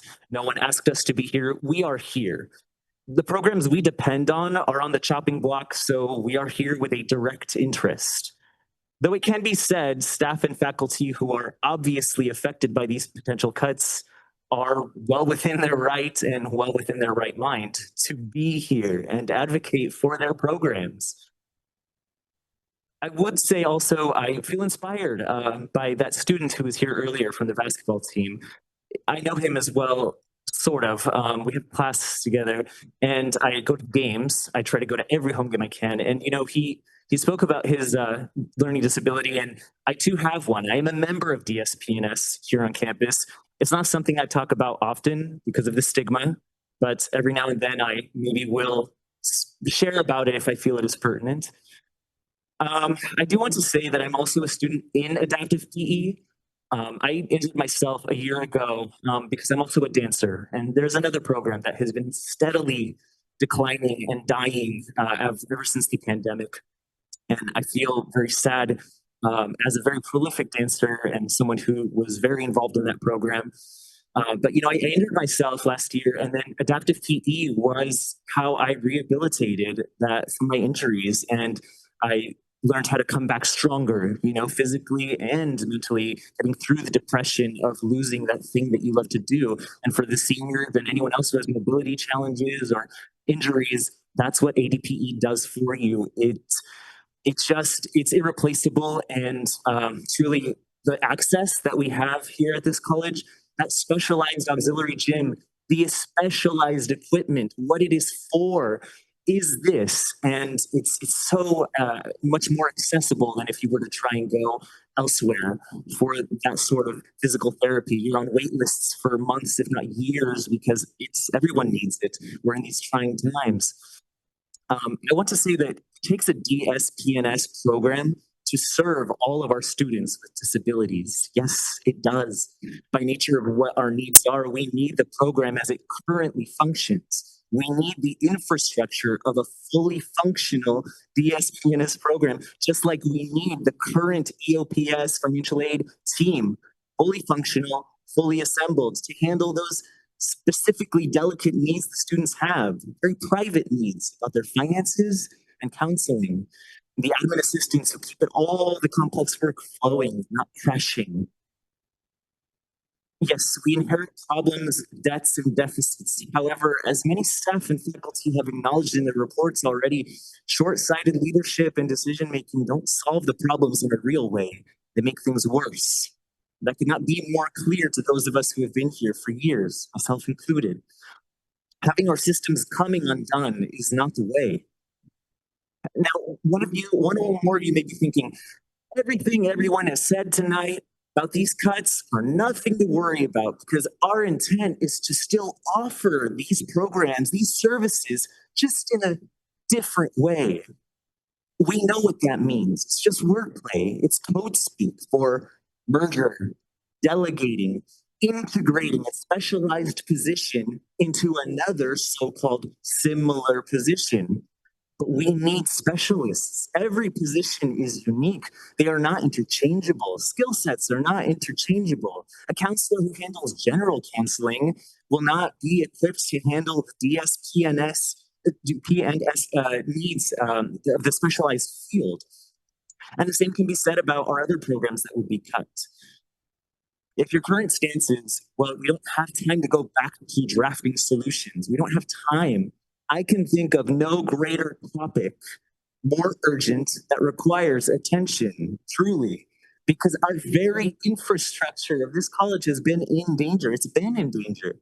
Look how much these potential cuts are uprooting our entire campus. This isn't a routine action item.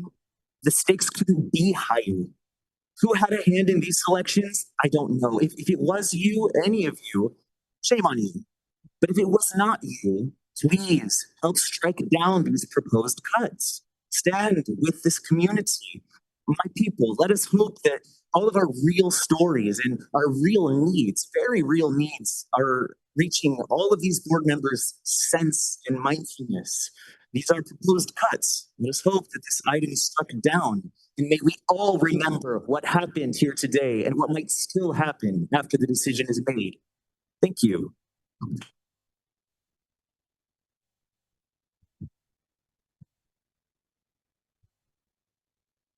Up next, we have Shay Lashkari, followed by Raj Jalan, if you'd like to be ready. Hello, Board of Trustees and community.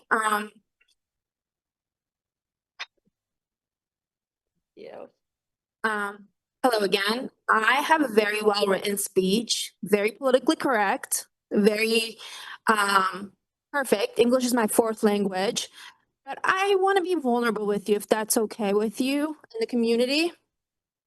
I came to America at 12 years old, having never attended school. I didn't speak a word of English. I didn't know a single soul. And the reason why I stand in front of you as somebody who has agency, somebody who's sheltered, somebody who has employment, somebody who's just anybody is education. It's the power of education. America has been the global standard for education and possibilities and the dream. So when I chose to come to Napa Valley College all the way from Texas last semester, it was chasing this dream. You know, my life changed 4 years ago when I got diagnosed with a disability. And quite honestly, I did not think life was going to go on. And I multiple times chose to end my life. But thankfully, I had the support to continue.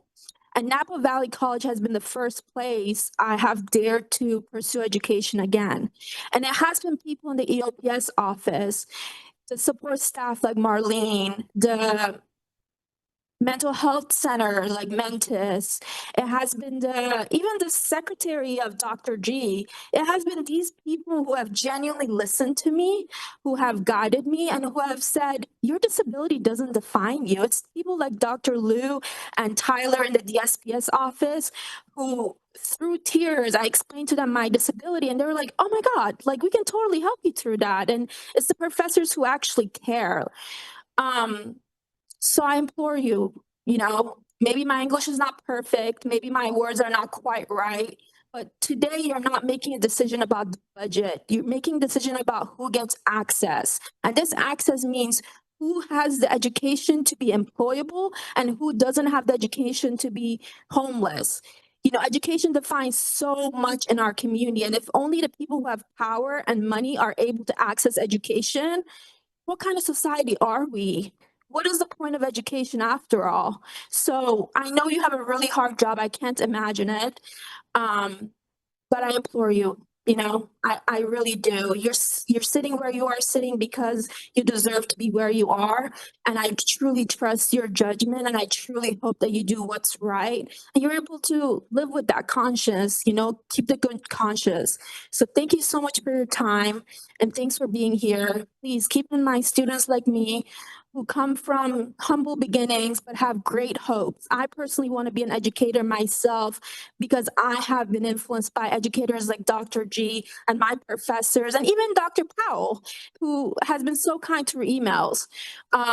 So thank you so much.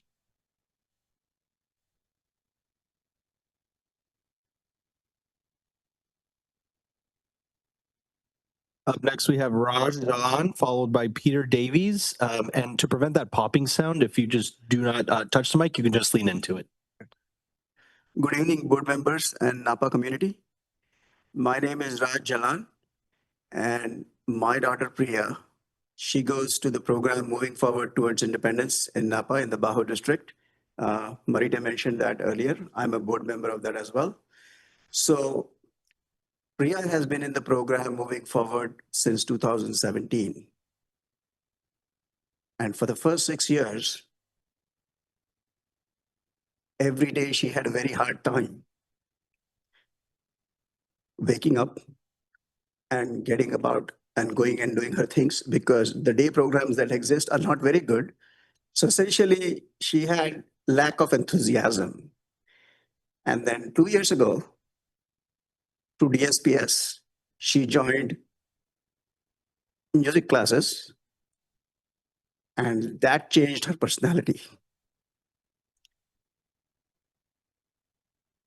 Suddenly, she was a live person.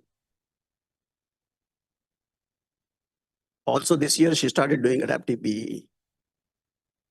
So if you think about this transformation, this is a person who did not like to wake up, suddenly very happy, right? This is the power of community and college. She does not have very many dreams, but going to college is one of them.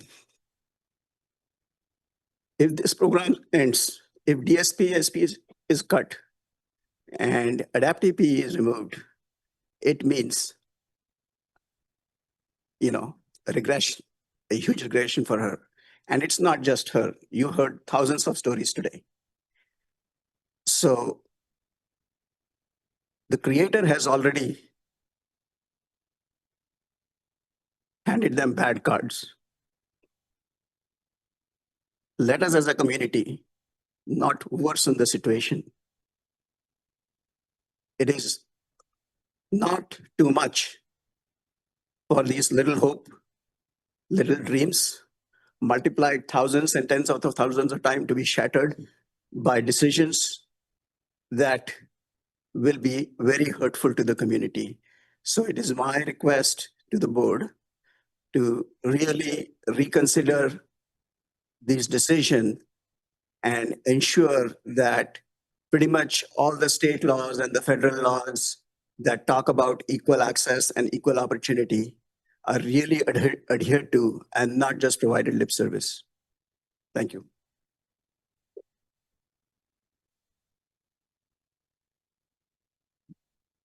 Armando, how are we doing here on how many? About a half dozen, including 2 hands up on Zoom. And if you are on Zoom, just leave your hand up there. Anyone else in the audience that hasn't turned in a card? Just trying to keep us on some track of time. Let's go forward. Up next, we have Peter Davies, followed by Bill. And I'm sorry, I think this is Keist. All right. Hi. My name is Pete Davies. I'm currently a nursing student here. If this thing starts to make weird popping noises, please let me know because I don't. It was driving me crazy earlier. I have been taking classes here since I was 16 and going to New Technology High School. I'm 42 now, so I've been here on and off throughout the years a lot.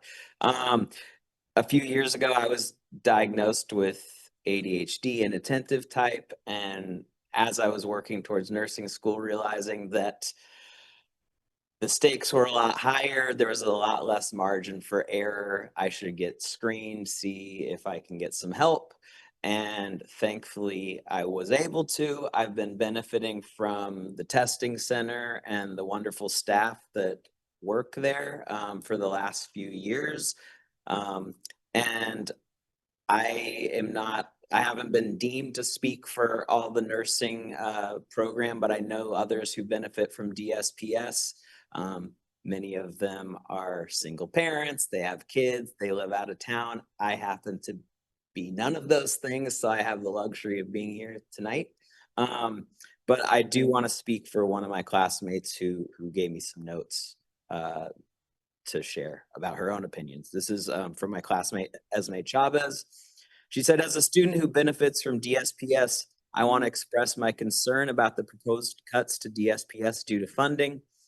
She said, DSPS is not an extra service. It's truly essential for students who have qualified for accommodations because of documented needs.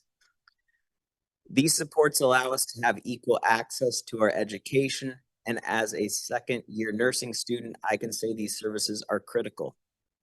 Nursing programs require a high level of academic performance and accountability. Without proper testing, accommodations, and support, students like me could face delays in graduation or barriers to progressing in our ADN program.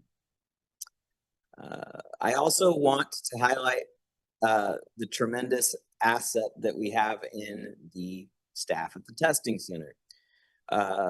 Losing anyone would be a significant impact. Its functionality and the many students who depend on it for accommodations would be affected.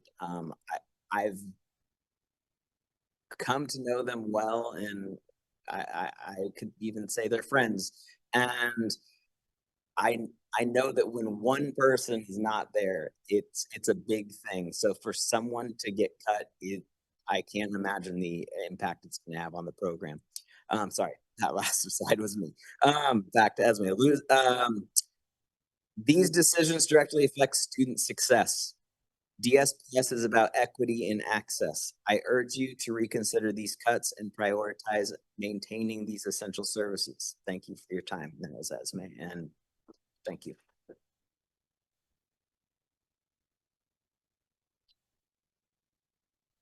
Up next, we have Bill, and then Josh F. will follow if you want to be ready.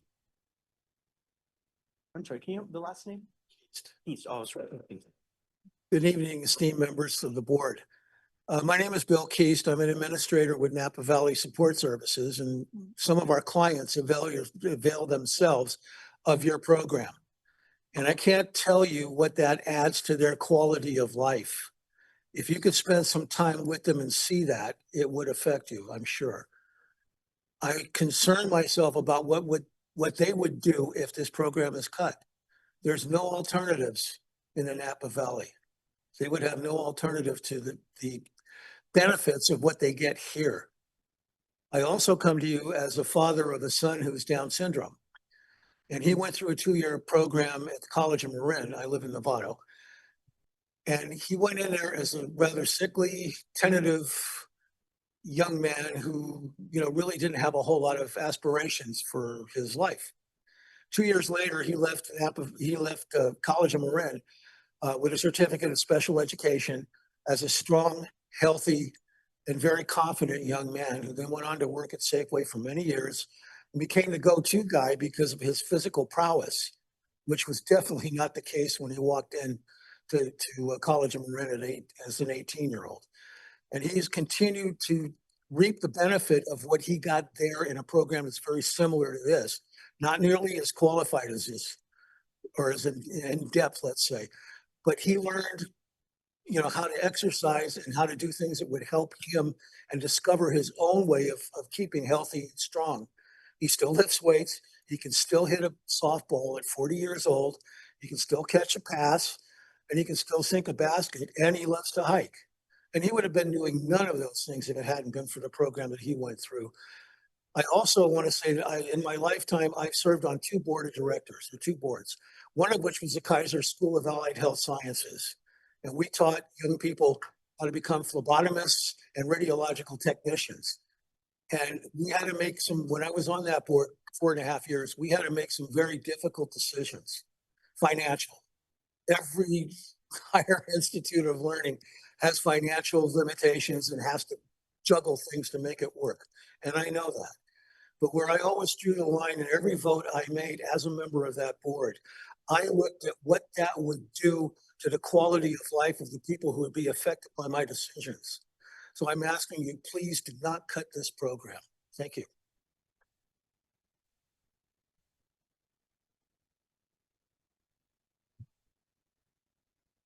Up next is Josh F., followed by Martin Covarrubias. If you want to be ready, Martin. Hello, members of the board. Thank you. So I'm here today on behalf of the adaptive PE program. I want to speak because I'm a great example of the benefits that come from this program. I basically was a student assistant for this program. I no longer work there because I transferred. I was a student here at Napa Valley College, and I transferred out I am now at Cal State East Bay Hayward. But it was a great program to work in because every day you come in and you get to help these students who are happy to see you. You're happy to see them, and it's definitely a program that I think needs to stay in place, and something I benefited from. I even got the Ellen Scholarship as well that Christy Kling was mentioning earlier. I also got that, and it really benefited me because it helped me pay for my first year at Cal State East Bay. And also for these other students, they could also benefit from the same thing because it doesn't just stop at community college. It goes upwards into university. A lot of these students can also do that. And a lot of these schools don't have programs like this program, but I think that they need to have more things like this because otherwise the students will be just left without. And I've seen the benefit that these students get from that. And it really brings me joy because every day I went into work as a student assistant to work with these students, and it brought me joy because I just was happy to be there. Like I woke up, most people are not happy to go to work every day. You get up, but I was actually happy because I knew that these students were getting something out of it. And so I just kind of urge you to reconsider the cutting it or putting it on a pause, to really evaluate and maybe go into the program and actually see how it's done. And yeah, so thank you for your time.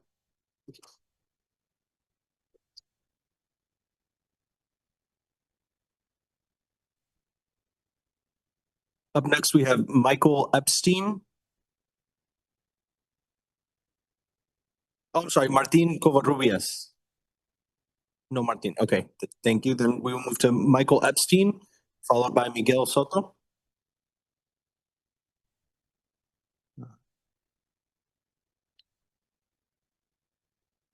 Good evening, everyone, board. I wasn't going to speak today, so forgive me, this isn't going to be polished. I just jotted it down. But the bravery of everybody coming up and talking, I wanted to match that. So my name is Michael Epstein. I'm the administrative assistant at DSPS, and you won't see my position on the list because I'm being bumped rather than having my position eliminated. Going to be a little bit selfish. I just want to talk a little bit about me. I came to Napa 8 years ago when my sister lost her husband. I've been helping to raise their 2 kids. I took a part-time job working overnights and went back to school to finish my bachelor's degree. And coming out of that, I wanted to work with students with disabilities. So it's not a coincidence that I found this department. Working with the students of DSPS is wonderful work, and I finish the day very often feeling like I've made a difference in student outcomes. It means a lot to me. I don't want to lose this job.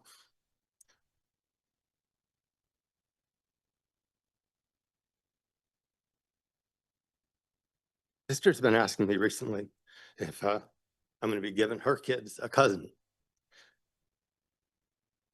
And I've been saying maybe soon. This job has meant stability, the ability to live here in Napa, and to dream big. Losing this job and this job market means I may not be able to stay in Napa. I may not be able to continue to play a role in that family that I have for years.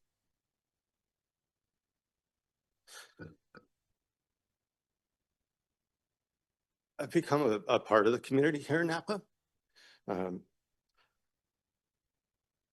I tutor literacy at the local library. I coach soccer teams. I organize a language conversation group every week at the library. I've gotten to know countless numbers of families, shuttling kids to dance classes and Taekwondo lessons. And when I talk about Napa Valley College, people generally have a positive view. I don't want to have to leave. I don't want to have to leave thinking this is a bad place. I came here thinking I was going to do something positive for a vulnerable community. And on my way out of here, it appears the institution I was grateful for and happy to be a part of is going after disabled students first in a budget crisis. One of the things that I do is process new student applications, and I shepherd the students through the process at DSPS from beginning to end. In the last 2 years, we've been averaging a new application every single day. And approximately 70% of those applications make it to the end. And I don't want to boast, but that's part of what I do. Shifting somebody else into that position would start that process all over again. I've got 3 years working with these students. They know me, they trust me. So doing this at a time when we are busy, our department is busy, and it's me, it's multiple other positions all in our department. It's not strange that this meeting has been all about disabled students when it's not specifically a crisis regarding students with disabilities. It's strange, suspicious, I don't know. So this is much bigger than me losing my job. It's about what the institution is telling persons with disabilities. It's telling them that they aren't a priority, or worse. Eliminating their critical staff support is telling a growing population, the percentages of students at this campus is becoming more and more students with disabilities. And it's telling this increasing population that it's going to be harder, that their journey is going to be harder. Thank you.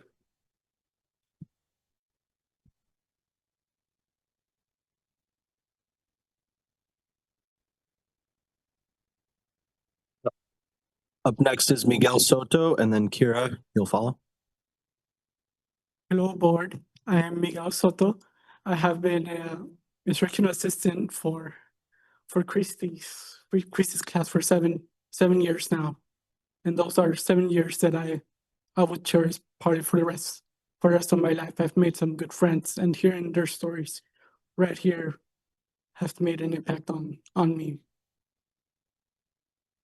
One of those good friends is Michael Herzog, who gave me his letter, which I quote, "We students were notified recently that adaptive PE was coming to an end at the end of this current semester. As one of the community members with handicapping conditions, I feel the college is not living up to its vision that states Napa Valley College cultivates a learning experience grounded in equity, inclusion, and empowerment. I value this program, which allows me to build and maintain strength to allow me to maximize my independence. I get up off the floor when I fall, which I have. Others work on balance issues, physical confidence in everyday settings.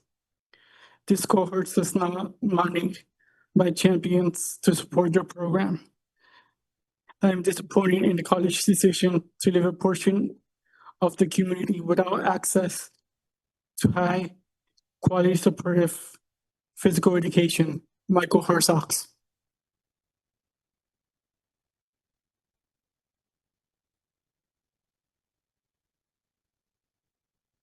Our last in-person speaker is Kira, followed by Leah Ronald on Zoom. Hey guys, so I've addressed you once already as a constituent group leader. And listening to folks speaking, members of my community speaking, I am drawn to speak to you again as a member of the Napa community, as a voter, a taxpayer, and a parent to a school-aged child.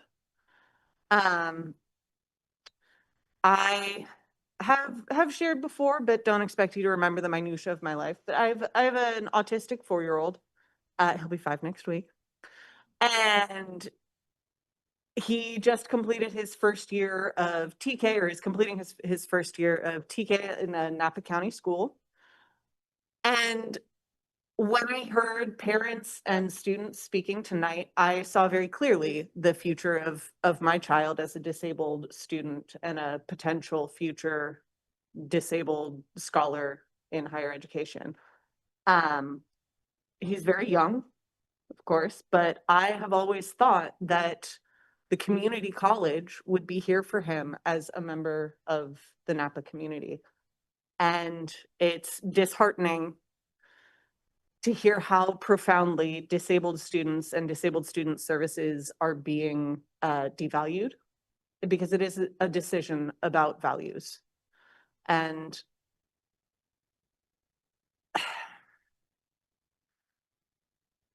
I guess I'm horrified as a parent and as a public representative of this institution. I'm horrified by NVC's apparent willingness to turn their backs on disabled students. In listening to these stories tonight, the other thing that was coming to mind, again, I've said this before, but I don't expect you to remember the details of my life. I am so underpaid that I have another job. I work for Progress Foundation, which incidentally, you all have an MOU on the agenda for tonight with Progress Foundation. So I hope you're already aware. Progress Foundation has 2 residential facilities here in Napa for adults with severe and persistent mental illness.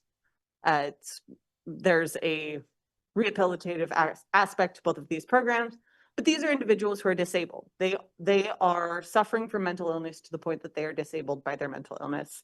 And almost every single client who I speak to in my role as a counselor, when they talk about their goals after they graduate from the program, after they move on to the next place, their goals for the future include attending college at NVC. And if I didn't tee that up explicitly enough, these are disabled students who would need to access DSPS services in order to achieve their goal of higher education following the significant adversity that they've overcome. These are also individuals who have experienced homelessness, who have experienced co-occurring substance use disorder.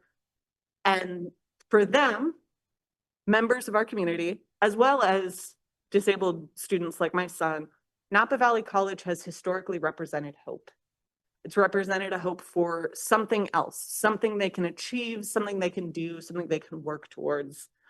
And I hope that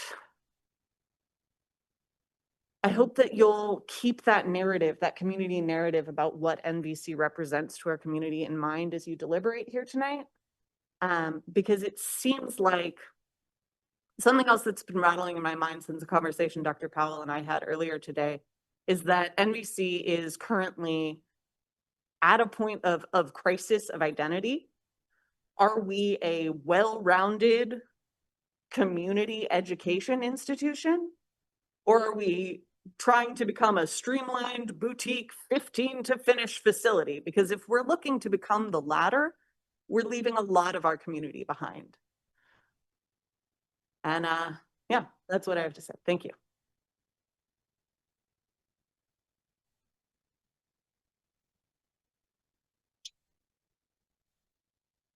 Our final 2 speakers are Leah Ronald on Zoom, followed by Justin Hamilton.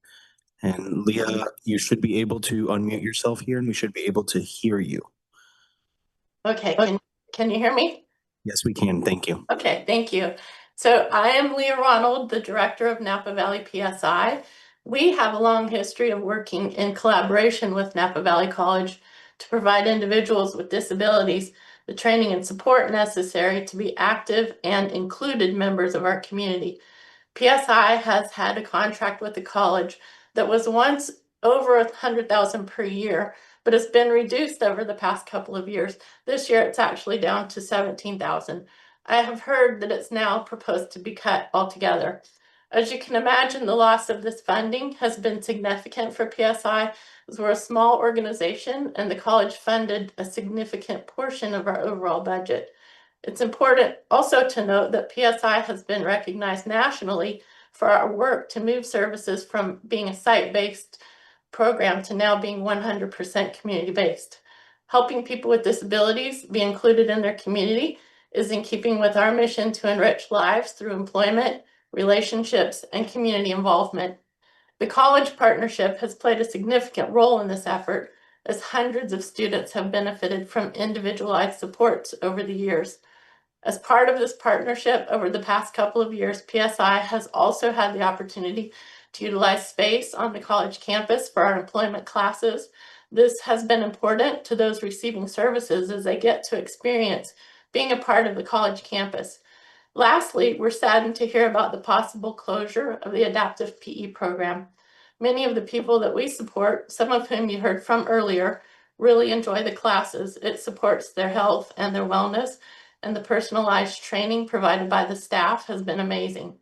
We understand that the college is facing significant budget challenges, but in my role as a leader of a program serving people with disabilities, I would be remiss if I didn't attend today to advocate for the people with disabilities to continue to have opportunities to enjoy college life.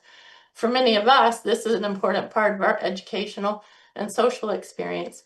We would like to advocate for consideration of people with disabilities too, as the college makes these difficult decisions. And thank you all for the opportunity to speak.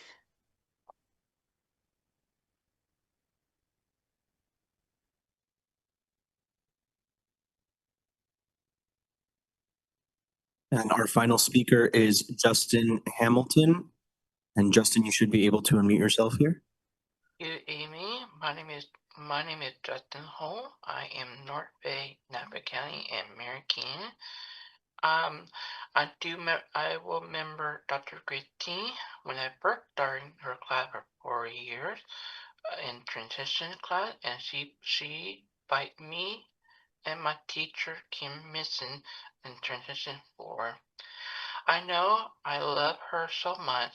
She helped our peers, and I in Napa PSI too. Dr. Christie, the keep your class. I don't want her class shut down because she is great, great person to me and other Christine. I know her so much. She always asked me, get on the bike, or you can walk on track. Thank you so much. Let me come on our Zoom and listen Dr. Christine class, that PE class. Before that, I was in Dr. Nady in weight training for 3 years. She is a great teacher, and Christine, keep it up, and you are an amazing worker. Thank you, Christine. Thank you guys. Thank you so much for letting me come. Thank you so much for letting me come on here. Thank you. Chair Iverson, that was our final speaker. Thank you. Is there anyone else in the audience that wishes to speak? Okay. The board recognizes the seriousness of this moment and is committed to transparency and support through this transition. This is not a decision that we take lightly. I personally understand the disabled population. My father was a quadriplegic, so it's not an easy decision, but we're gonna, at this point, go into closed session, and hopefully we can get back out here at a reasonable time. So thank you again, all of you. We appreciate the comments. 1.5 resolution for reduction in force. 5.3, I'm sorry. 5.3, sorry. Thank you, Armando. Positions, Dean, Student Affairs, Student Life and Engagement, Manager Communications, Dean, Student Support Programs, Director, Continuing Education and Community Partnerships. Again, unanimous out of closed session. And next, we are moving to consent, or actually public comment. General public comment. Do we have any, Armando? We do have one, Chair Iverson. We have Shauna Bynum. Hello. You don't want to hear me say this again, but please slow down. I am here because I had a whole thing written, but you heard so much today that I just want to say two things. Well, slow down. I already said it, please. One is I want to just tell you a story about what happened last week when we first heard about the workforce reduction plan. One of the employees in DSPS who had just found out they were losing their job spent the afternoon walking around to the faculty who had classes in the late afternoon because they were making plans to have to be gone some days to do job interviews and stuff like that, wanting to work with us so that they didn't miss any shifts when they knew we were sending the students to her. Does that make sense? She had just lost her job, and instead of worrying about what am I going to do, or found out she lost her job, what am I going to do? She was making sure that the students who she couldn't be there for were taken care of. So that's the kind of people who live here. I would like to just read you off of this lovely chart that most of y'all were here and approved on November 16th of 2023. It hangs on the bulletin boards in almost every room. It was on your board out there. And it's the mission, vision, and values. And the first four values, I think we all need to hear again. The first one is we treat each other ethically and foster an environment of trust. Second one is we commit to ensuring that our actions align with our words and recognize the importance of clear expectations and follow through. That is timely and clearly communicated. Number three, we recognize each other's humanity, demonstrate consideration for others, and connect through active listening and sharing perspectives to achieve common goals. And number four, we embrace the power of diverse peoples, perspectives, and experiences. We commit to creating a flexible and responsive environment where everyone can thrive and learn. I want to work somewhere where we live up to these values. Thank you, Shauna. Any more public comment, Armando? Chair Iverson, that was our only public comment for this item. You. Moving to consent calendar. I am going to call roll call votes on item 9.1.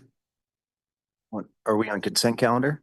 Oh, I'm sorry, consent calendar. Motion to approve consent. Second. Second, Raphael. Had a motion by trustee Dodd. Got it? Okay. All those in favor? Aye. Aye. Thank you. And now we're going to item 9.1. Can ask for a roll call vote on this. This is state of the budget. Mr. Jim Reeves. Okay, or The where am I going? resolution. Any questions on 9.1? You bring it up, Armando? Yeah.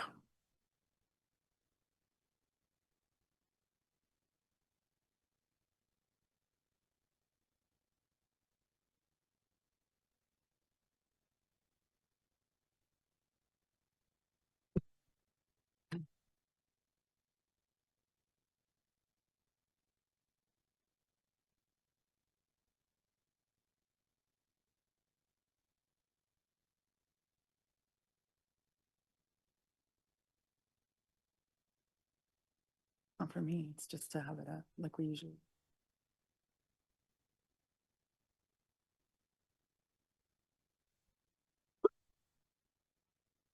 Trustee Luna asked me to bring up the document. I'm just having a technical weirdness going on right here. My goodness.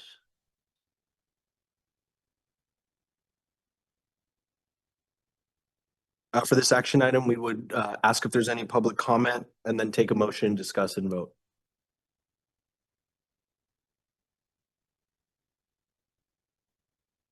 Any public comment? There's no public comment on this item. Maybe before we go to a vote, yeah, I was taking the time to reflect on, 2020, 2021, when we had to go through the whole FICMAC process. I was just going back over through our fiscal health risk analysis, and there's a lot of talk about these one-time COVID funds that we've have had a lot of back and forth. I think a lot of folks are pointing to, hey, you have these extra funds right here that you need to use them to help address these budget issues that we're dealing with now. And these are really ongoing budget issues. These are not a one-time thing.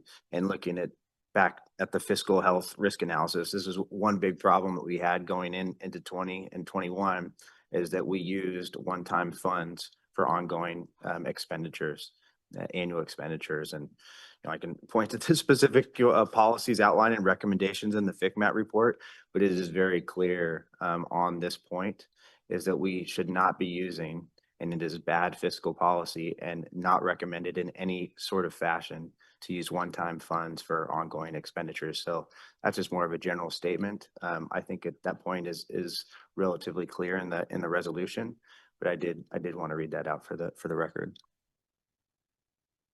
And I just wanted this to be on record and on the recording and everything that we have going right now, that this does have to do with one-time funding. It's how we, as a board, are asking that it be handled and that we don't do that again, as Trustee Dodd mentioned.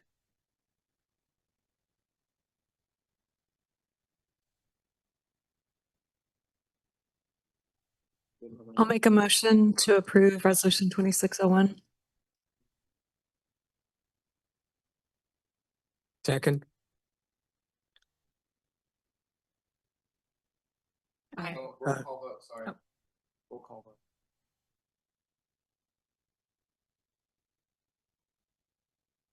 Aye. Yeah, if you.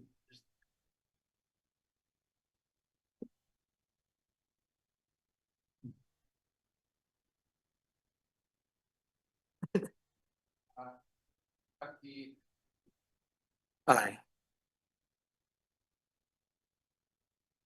Aye.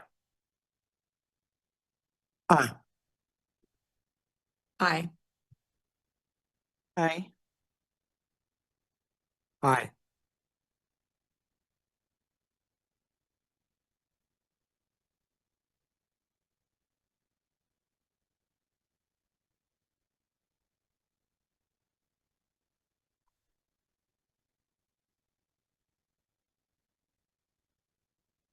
Next is one full.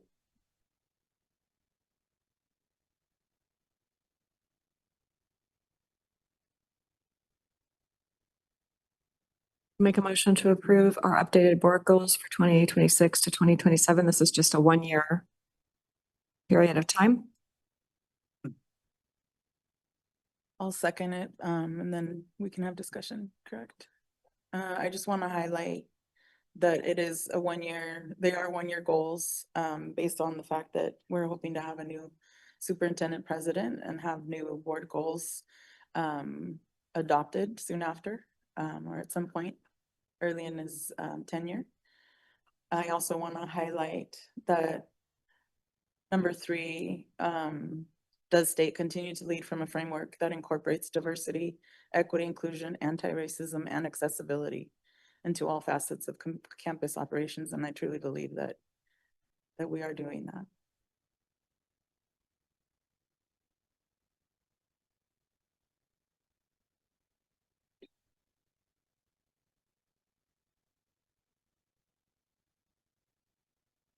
Aye. Aye.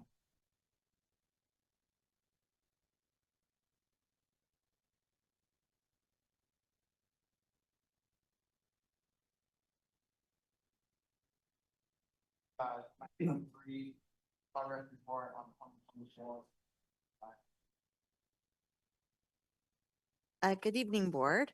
Yes, as Trustee Iverson indicated, I'm here to present the 2024-25 progress report on the Educational Master Plan, or the EMP. This report represents one of the ways that we monitor our progress relative to established plans, as well as relative to performance measures relative to our established goals. And this is the first report of its kind associated with the 24-29 EMP. This report focuses on improvements implemented and changes in practices associated with the 5 EMP goals.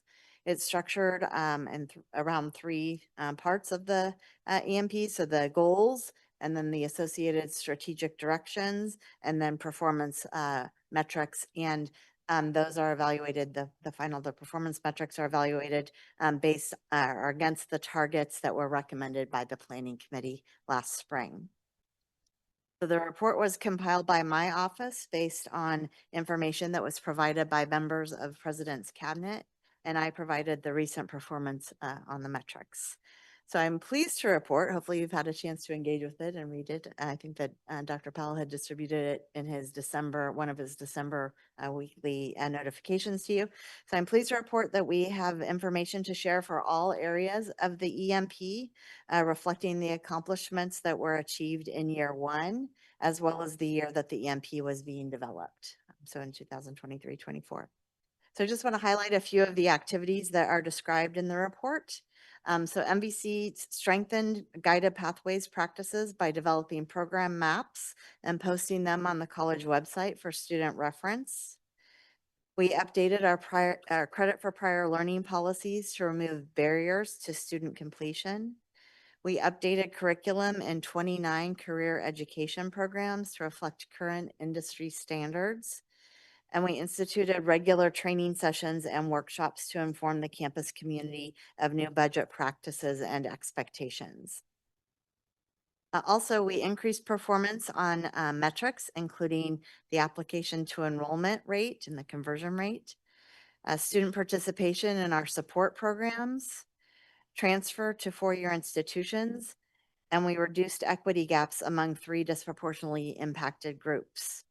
And I should say that not only did we increase performance on these metrics, but we actually achieved the targets that were identified by the Planning Committee and supported by Dr. Powell in year 1.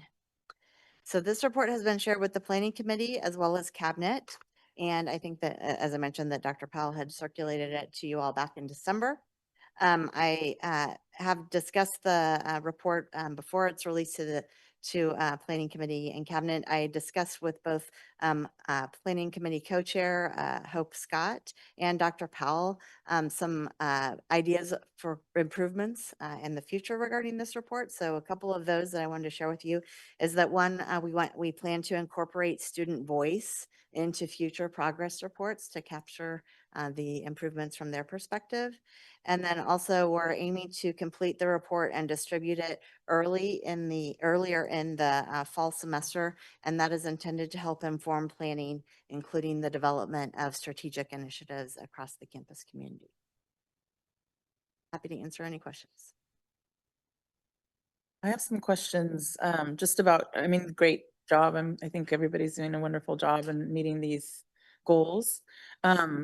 Looking ahead at some of the positions that we're losing, that we just approved as cutting, how are we going to address some of the shortfall then with staffing? Specifically, we have some of the DEI work that, we're counting as progress, as positive progress and positive outcomes.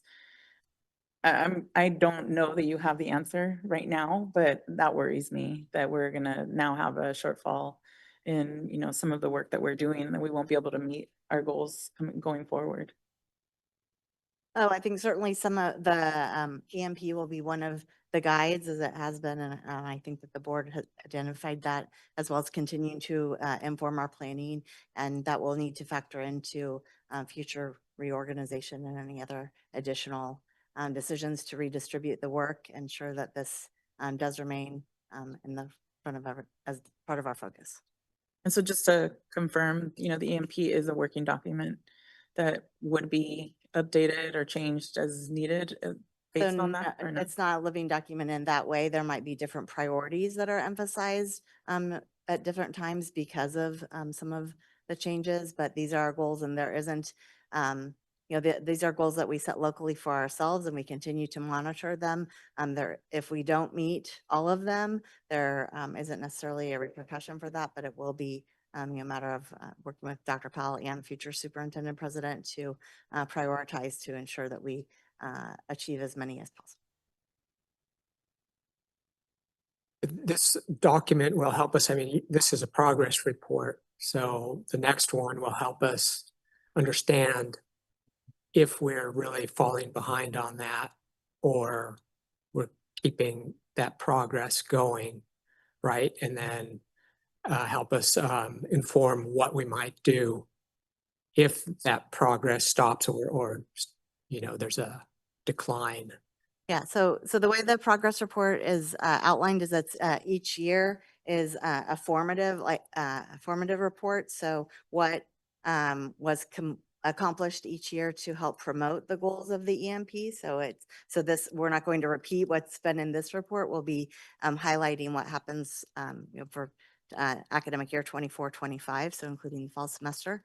And then as a reminder, the planning committee recommends to the superintendent president every fall institutional planning priorities, and those help guide planning across the institution for our annual planning and resource allocation process. So if, for instance, if we're, let's just say we're not, we're falling behind on one of our metrics, or we haven't paid as much focused attention in a certain area for strategic direction, then that can be adjusted and refined accordingly to have more focus in those areas. Thank you. One other note was on page 9. I saw that, you know, there are monthly meetings with industry partners, and it notes the Napa Chamber of Commerce. I just want to make sure that we're also including Up Valley, you know, Napa, City of Napa Chamber of Commerce is City of Napa Chamber of Commerce. The Hispanic network covers all of Napa County. They should be also a part of the discussions. The St. Helena Chamber, Yountville Chamber, Calistoga Chambers, they should probably also at least be invited. And I don't know if that's happened yet, but I would assume that we would want to include the entire county and not just focus on the City of Napa. Yeah, so that, again, this was a reflection of what was actually accomplished last year. So I don't know that there was necessarily any, you know, intentionality of not including some, but I think that probably came from, well, obviously cabinet had identified those accomplishments. And so that's something to keep in mind moving forward. Thank you. Any other questions, comments? Yes, could I ask a clarifying question? On page 5, there's a metric where I feel it's pertinent to the conversations we had today with enrollments among students with disabilities. But then there's also another metric below that is specifically involvement in support programs. And so I don't fully understand the intricacies of like the students with special needs and whether they are involved with programs like EOPS or DSPS. What are like the So Armando, could you call up page 5, please? I don't have a copy of it in front of me right now. My recollection is that, so the participation and the support programs, yeah, it's in the, actually maybe it's not, it might not be in the footnote here. The involvement in, oh, there it is. Thank you. Okay, support programs in regard to the second piece you were asking about. So involvement in student support programs. Those support programs are identified on the final row of the table that goes across the whole table there. So it's the MESA program, the CARE program, EOPS, and MESA and Puente and Emoja. So it does not include DSPS. And that's per the chancellor's office, how the files for student support programs are defined. So the prior metric, it focuses on DSPS, but DSPS is not included in the support programs for this particular metric. For understanding like student impact for things, for the students that are enrolled specifically that are marked with the disabilities, what is the amount of crossover between those students that are registered with that and how many become enrolled in those programs, if there's a way that we've tracked that? We haven't looked at that recently, so I can't provide that right now. We can look into it. Yeah, it's a good question, and we can look into that, I'm sure. Okay, it's an information item. Thank you, Dr. Warnolan, for everything you do. And we are going to move now to item 10. 10.1 now.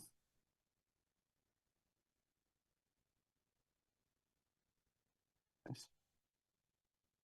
Okay. 10.1, 2026 through 2027 academic personnel status document. Mondo, it's an action item. Is there any public comment on this?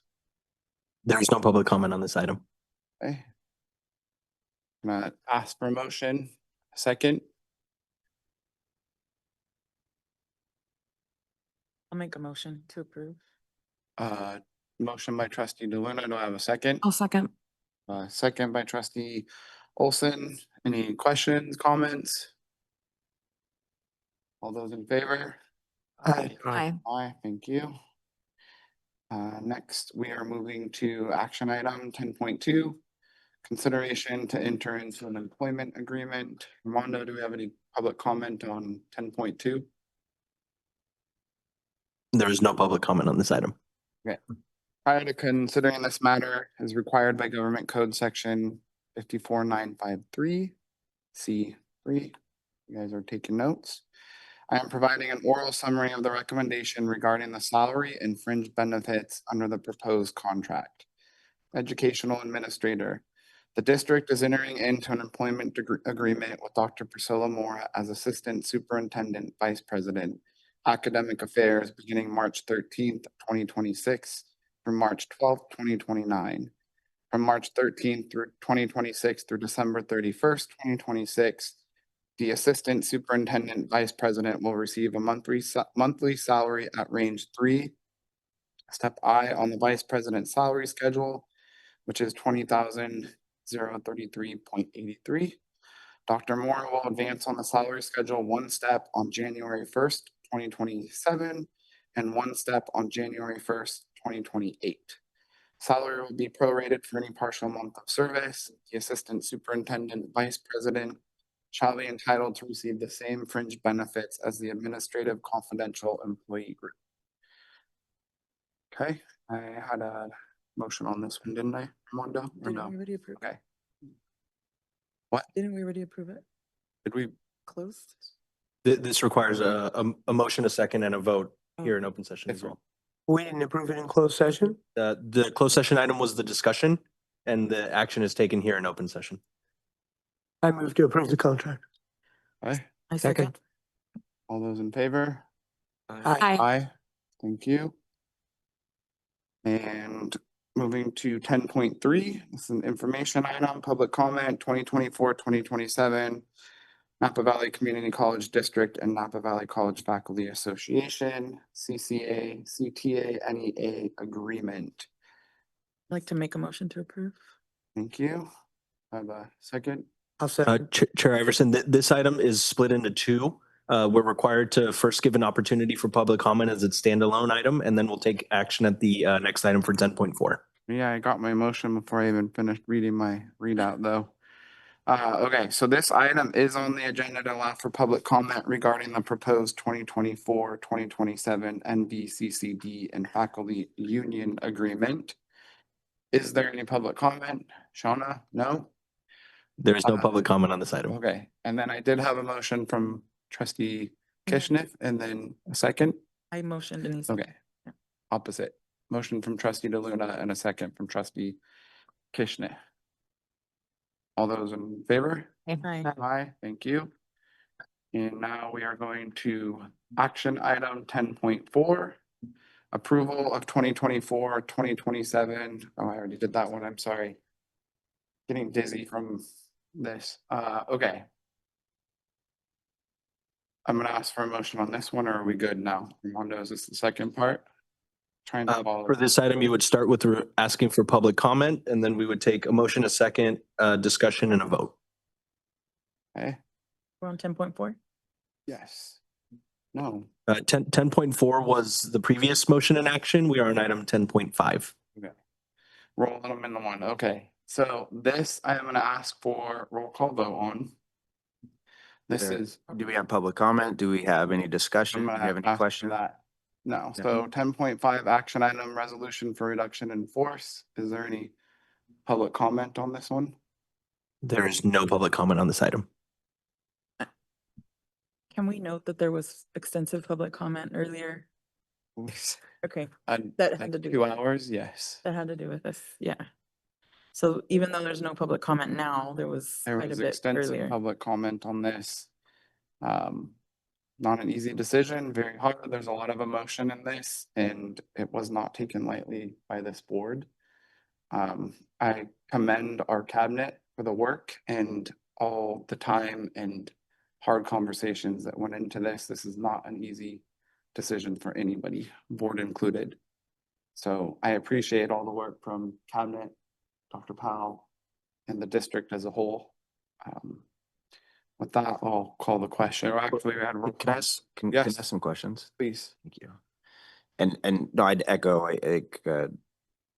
what Trustee Iverson said about just the hard work and thinking that there's a lot of thought and intention that goes behind this. And I'm just hoping either, Dr. Powell, you could walk us through kind of a few items, or cabinet, just weigh in, maybe keep it somewhat informal, I don't know. But just a big picture question is, if we don't proceed with this action tonight, can you walk us through your thought process about what 26, 27 looks like from a budget perspective? And, this is a very broad question, so it's gonna be difficult to get to, but what does it look like from a budget perspective? And then really, obviously, when the rubber meets the road, what does it look like for the services and programs that we provide to our students? Jim, you want to take the budget question first? Well, thank you, Trustee Dodd. First of all, let me reiterate that the reason we're here are because of the economic climate outside of our control, wholly outside of our control. So it was not due to any lack of oversight by the board or by the staff.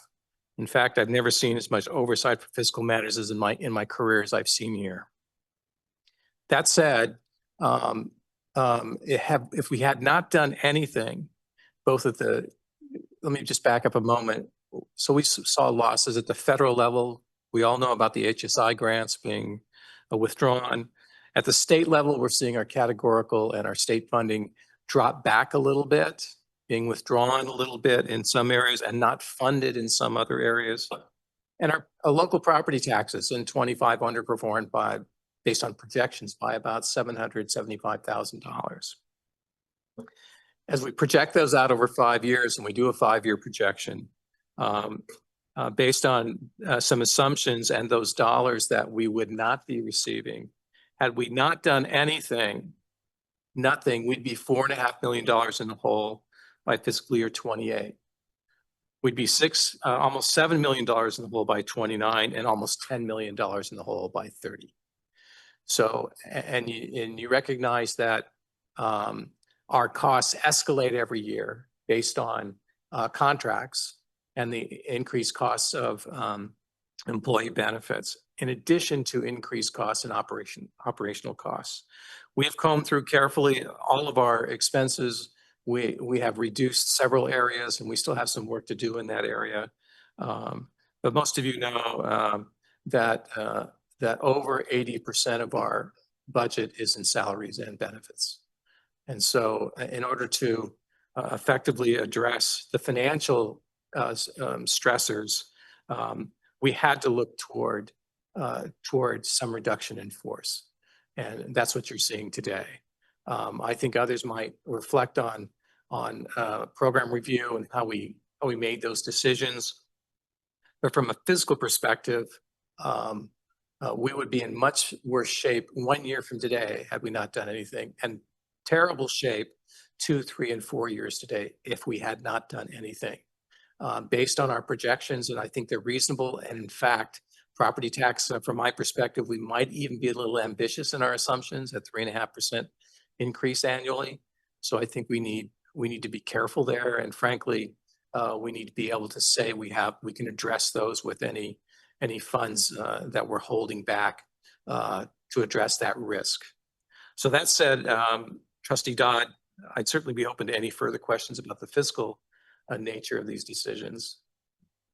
Yeah, and then maybe Dr. Moore, you can maybe go on the student services line, and maybe it's just like hypothetical, because we need to go through a process, right? When we're figuring out these limited budget allocations.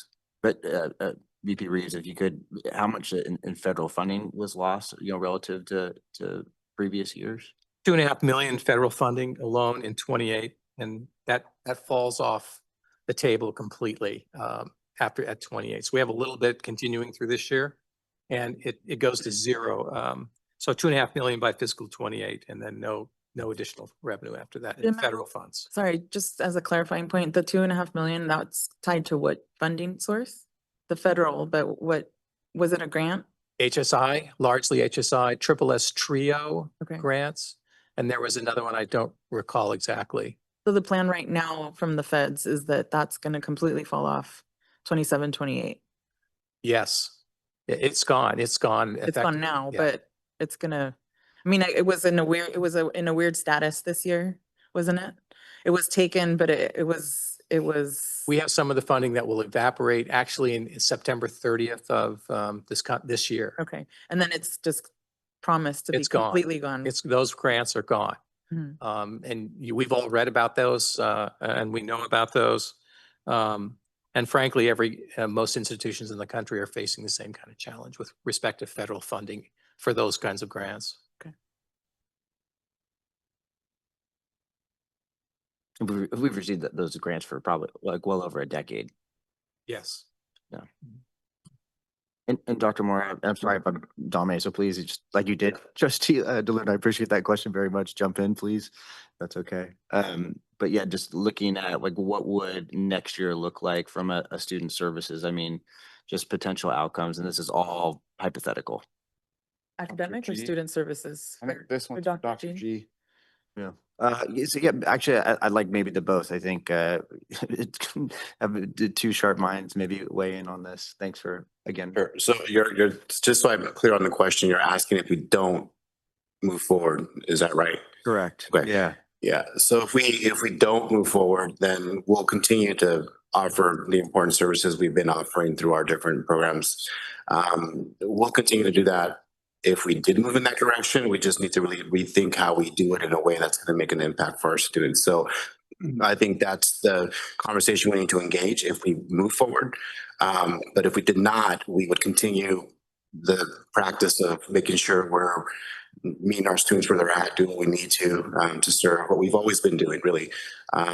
So there wouldn't be a huge impact if we did not, if things just continued until we hit that moment where things kind of fall. Then at that point, we're going to start feeling at a structural deficit. And so would you say that cuts, let's just say if we don't take action tonight, would those, what would those cuts look like for next year? I mean, would it be, we need to, because the structural deficit, I guess, is what you're saying, VP Reeves, so the deficit would grow even more significantly next year. So we would be looking to add. So if we wanted to try to have a balanced budget, it would be having pretty heavy. Yeah, if we significantly more probably than we're talking tonight.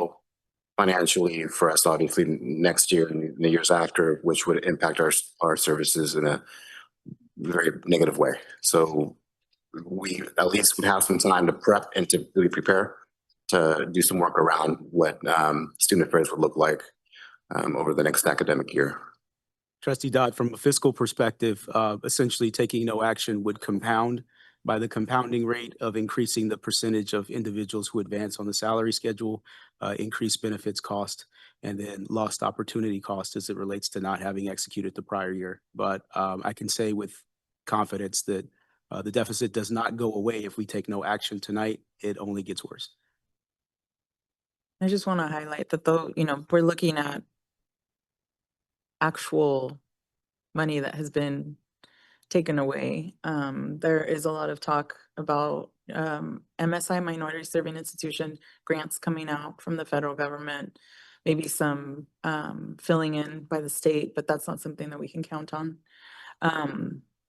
I don't think that any of us foresaw that this money was going to be taken away.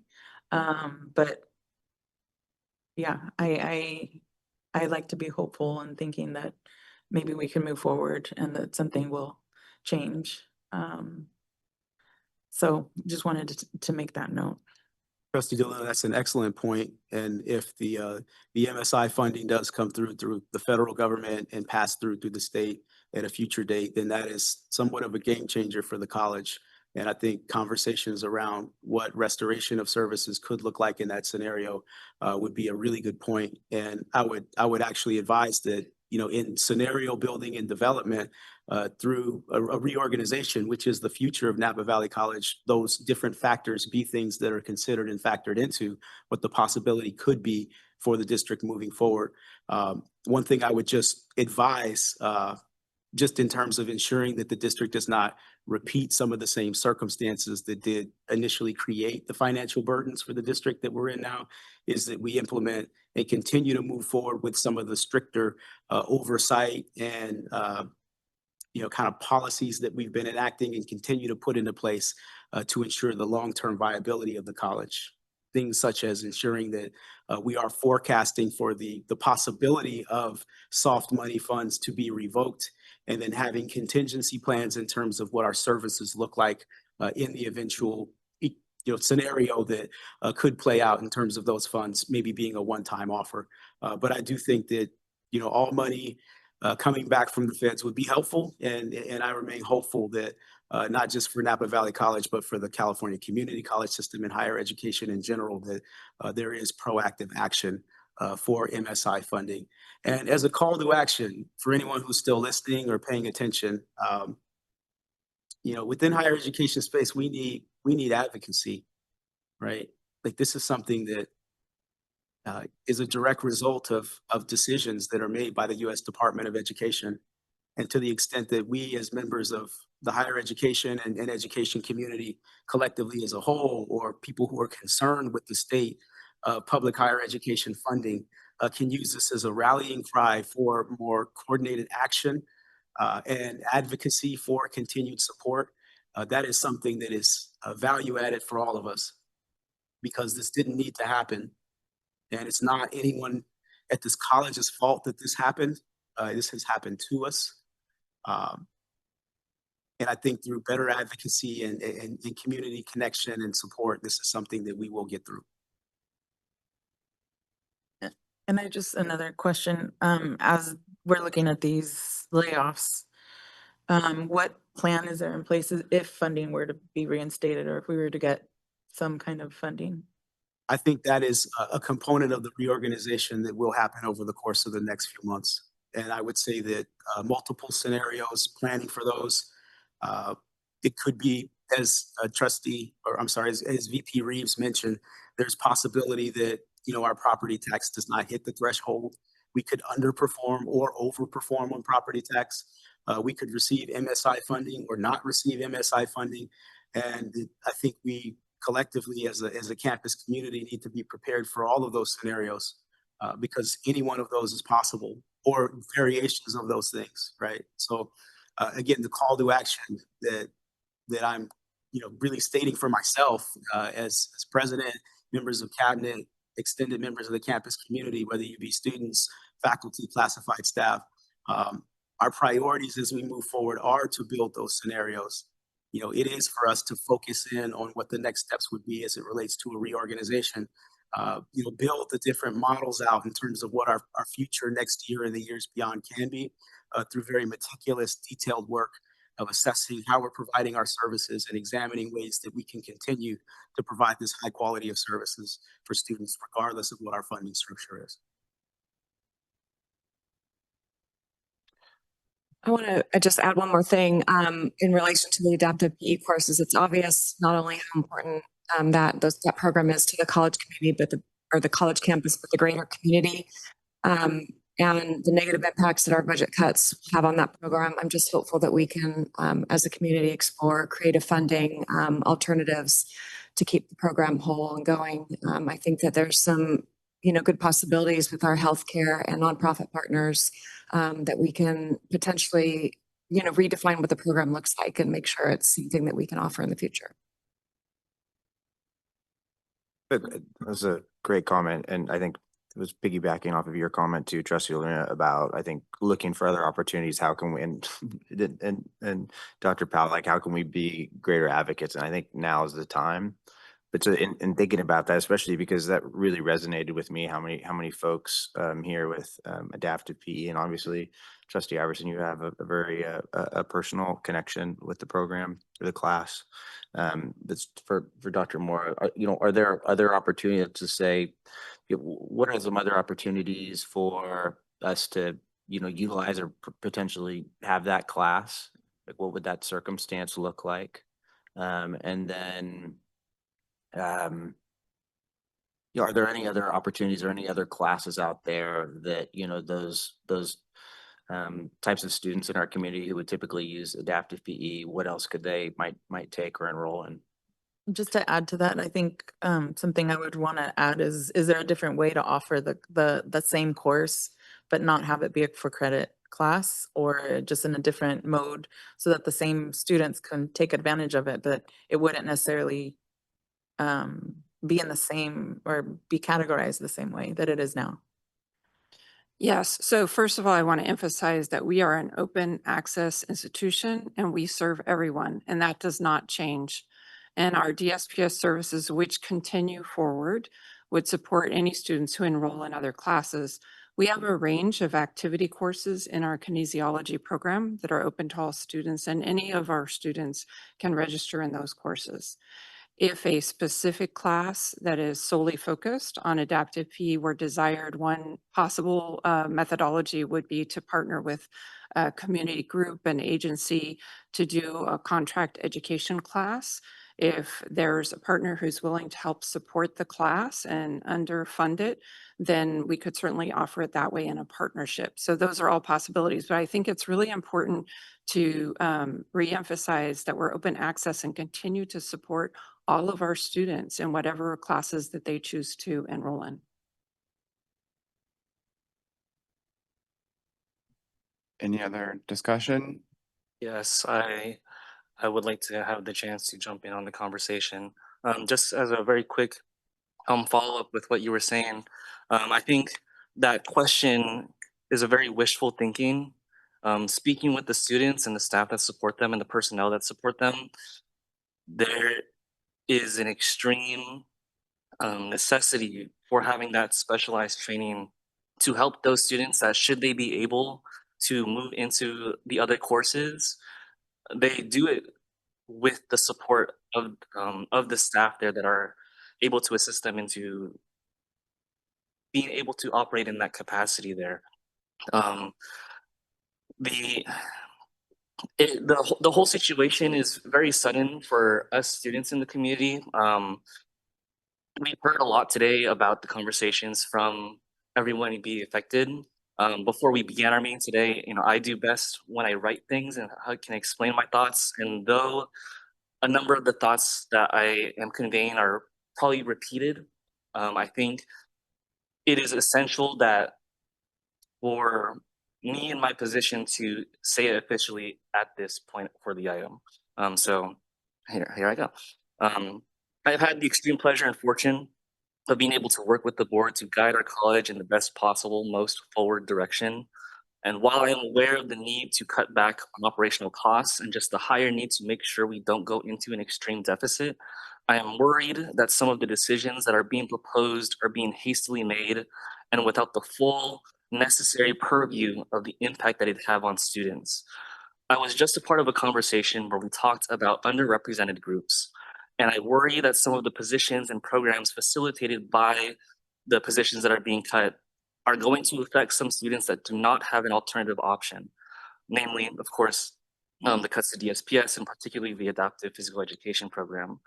We just had an update, we just had an update with the educational master plan where our metrics show we have enrollments among students with disabilities of over 1,800 students. While I personally do not know the intricacies of how many of those students are registered with DSPS, I do feel that taking away those programs is pushing a group of students that can be scared to seek aid in the first place to feel even more marginalized, or in the adaptive physical education program's case, entirely lose what grants them the capacity to be able to attend here in the first place. I think my background with taking care of my mom after her stroke has made its way to those around this table, and I have seen how necessary that program is for the students who utilize it. Those students, should their program be cut, have no realistic alternatives within our campus to maintain staying and participating at our campus. They will be pushed away to other programs outside of our campus community where they may likely not be able to keep the quality of life and care that they have and receive by being here. I believe this program alone needs further evaluation, and this is just one program. I am not fully aware of how broad of an impact that these changes would have to other programs on campus, nor can I feel certain that it will not snowball into other essential programs from being put on the chopping block. Just earlier today, I spoke with a very involved student on our campus, and he did not even know that these decisions were being made. And I think further evaluation, especially that including student feedback, as well as all other affected constituent groups, is necessary before it's voted through. So that's the end of my written portion. And right now, the premise is that if a student were to come up to me and ask me why the program is being cut, saying we can't afford it is not good enough for them. And we as a community do not understand the whys or the hows of how the finances completely work. You know, we see the deficit number, and I think it's really easy to agree that we need to do something about it. But just saying to students, we don't have enough is not good enough for us. And I think right now, I would love to be able to understand the decisions of why these particular positions or programs, because for that, for the adaptive PE program, those students will just most likely no longer even be a part of our campus community. It's not even preserving them or helping them stay here or finding alternatives. They will most likely just have to leave. And in terms of underrepresented groups, I don't think that is very fair. And I don't know fully what questions to ask. You know, this list came to my attention once the agenda was posted, really. And I spent every day trying to have the conversations of who or what and why to understand it. And everyone I've spoken to is going, this is so sudden, it's being so hastily made. And I understand that it's difficult with the California law of having to reach that March 15th deadline, but any semblance of being able to further participate and be able to have other constituent groups provide feedback of other possibilities, I think, is what I would lean towards. I hear you, Trustee Dizon, and I can assure you from my experience on the board that although decisions may look like they're done hastily, they are not. These take a lot of time and they're hard conversations and they're not easy decisions and no one's making them hastily. And I think that's part of where advocacy comes in and being involved. And I think you're showing that and demonstrating it right now as a student trustee. So appreciate it. Any other? My turn. I'd like to first say thank you to the senior staff for your hard work on this. I know that you've worked hard on it. I can't vote for it, Because the humanity that I've seen today, I think is worth more than the amount we're cutting from the budget. What I've seen today is impossible to ignore. I think that a lot of factors have gone into the needs to make cuts, and I'm ready to make cuts and make hard decisions if they're the right ones. But I think that the people that are going to be hurt from this are disabled people and seniors that come to our school, and I'm not ready to make those cuts. We're talking about finding different funding sources and providing these programs different ways. Then I don't see why we don't do that before we make the cuts instead of making the cuts. And then hopefully someday in the future reinstating them. I'd rather see us not cease to serve these populations. So that's what I have to say on the subject. Any other comments or questions? Have a motion first. If I could ask, Should we, excuse me, I think we should have a motion as part of the proper procedures. We should have a motion and second on the table before all this discussion on the exact item. But no harm, no foul. Motion to approve the resolution. Sorry, just wanted to characterize it correctly. Second. I have a motion and a second. Do I have any more dialogue or discussion? Now you can. thank you. The very prominent question that for the students coming to me, they're going to ask why if there's anybody that's able to tell me an exact why, at least for that program. I know that there's the whole scape, all of the effects is across the whole scape of the campus, and there's not one answer. But at the very least, for these students who have, reached out to me very personally, I need to be able to answer that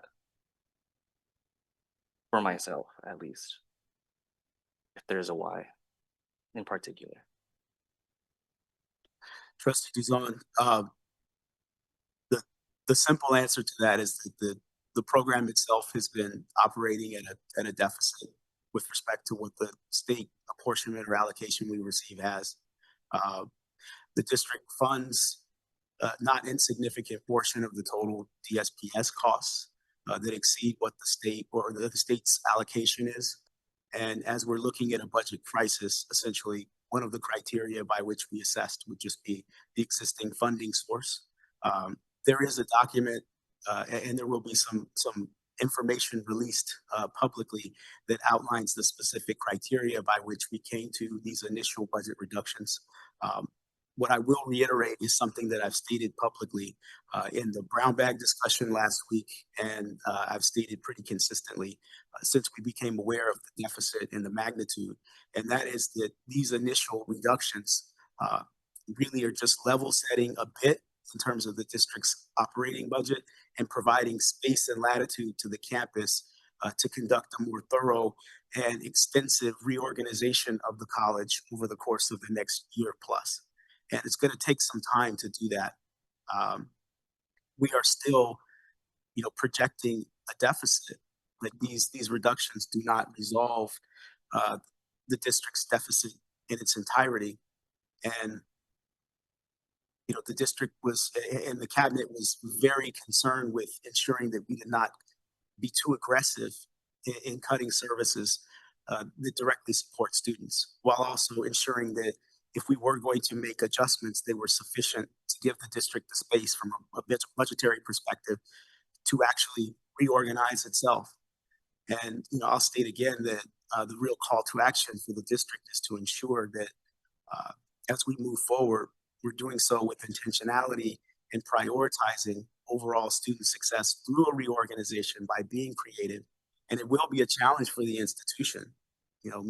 Mark my words, right? It will be challenging to ask the question of how we can provide quality service to students in light of having to absorb reductions that are no fault of our own.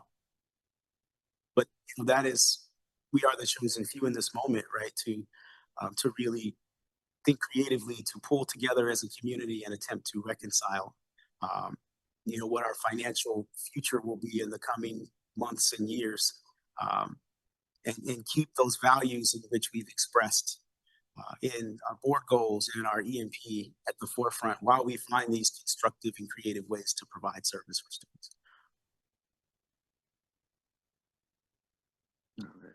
Yeah, and I would want, well, first, trustee Guzon, it's great to hear your voice on this issue. And I think your words were very eloquent, and I think we all appreciate that very much.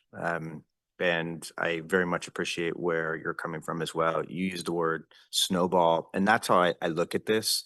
From, if we don't do something tonight, we will see it will be this major snowball, because all of this deficit is just going to compound year over year. Things are not getting more inexpensive, they're getting more expensive, they're costing more. Salaries will continue to rise because we want to pay our administrators, we want to pay our classified employees, we want to pay our faculty. You know, we're trying to improve everybody's wages for improving their quality of life. And I have zero belief that we're going to get any money and funds from the federal government, at least not with this administration.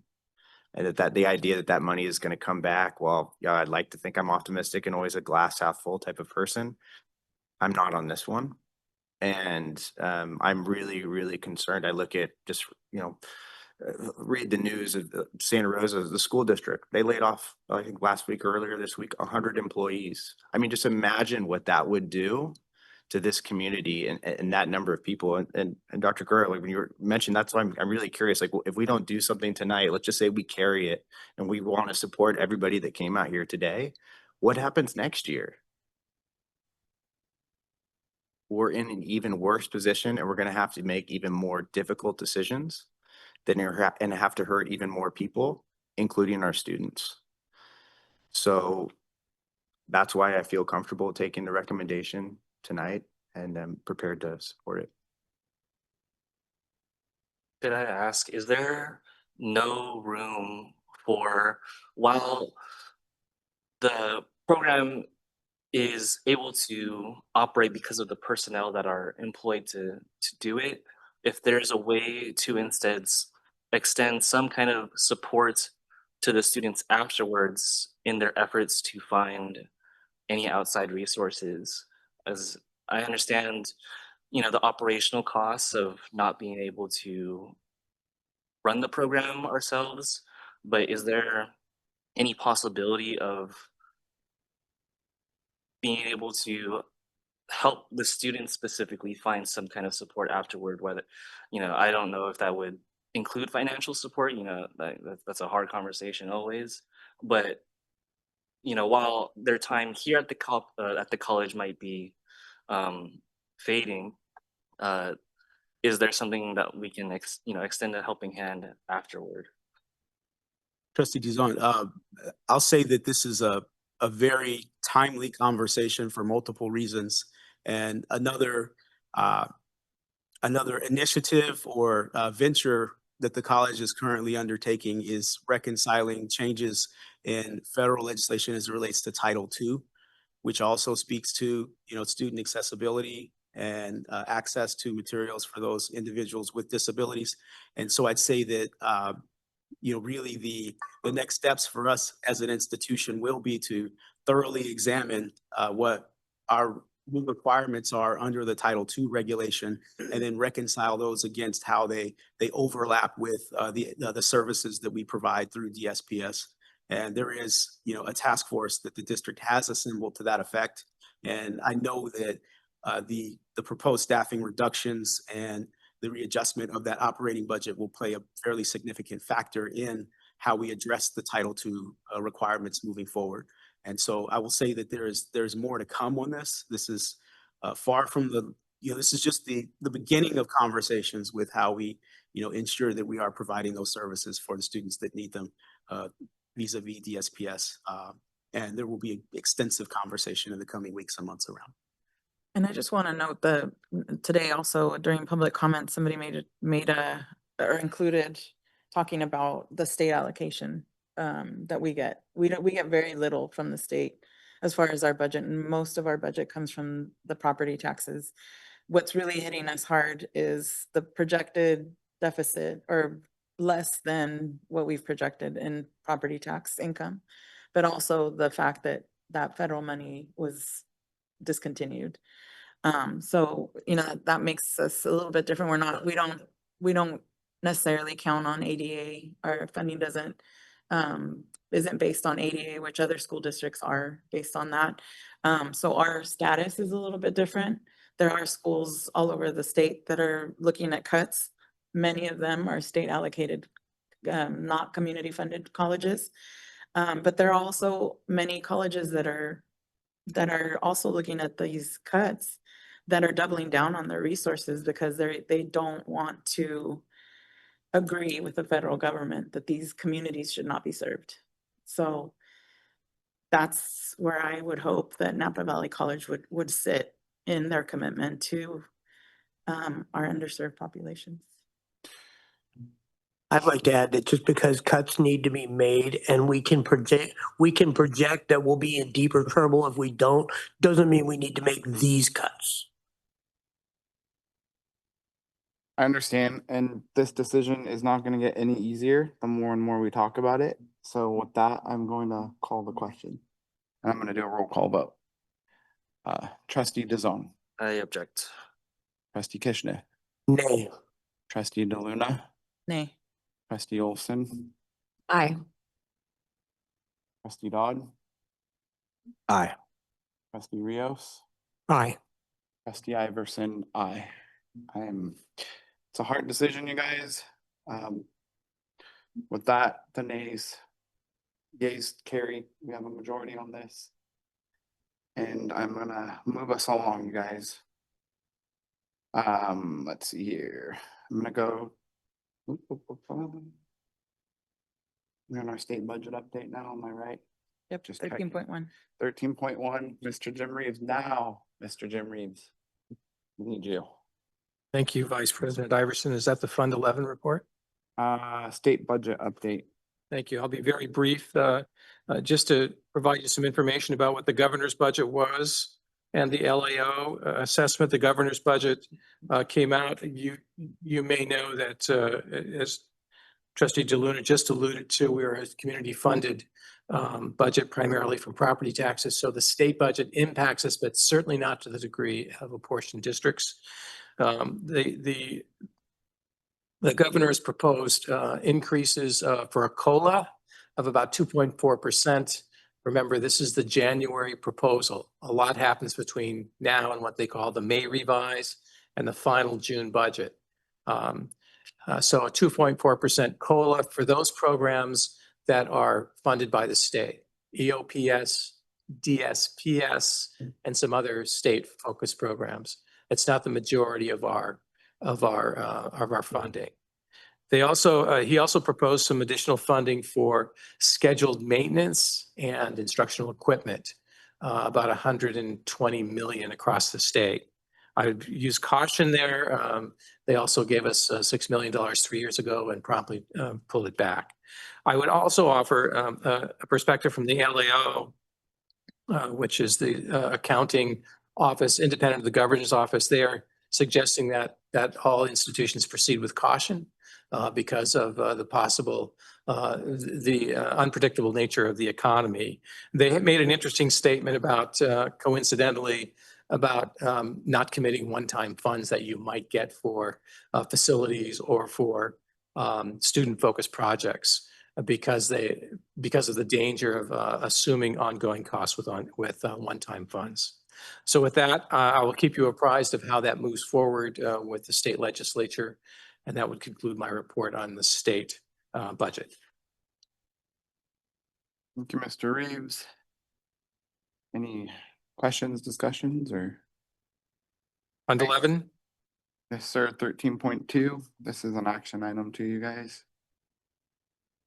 Right. Motion to approve. Any public comment on this one, Armando? There's no public comment on this item. Second. Motion by trustee Dodd and a second by trustee Rios. Any discussion? All those in favor? Aye. Aye. Thank you. Unanimous, Armando.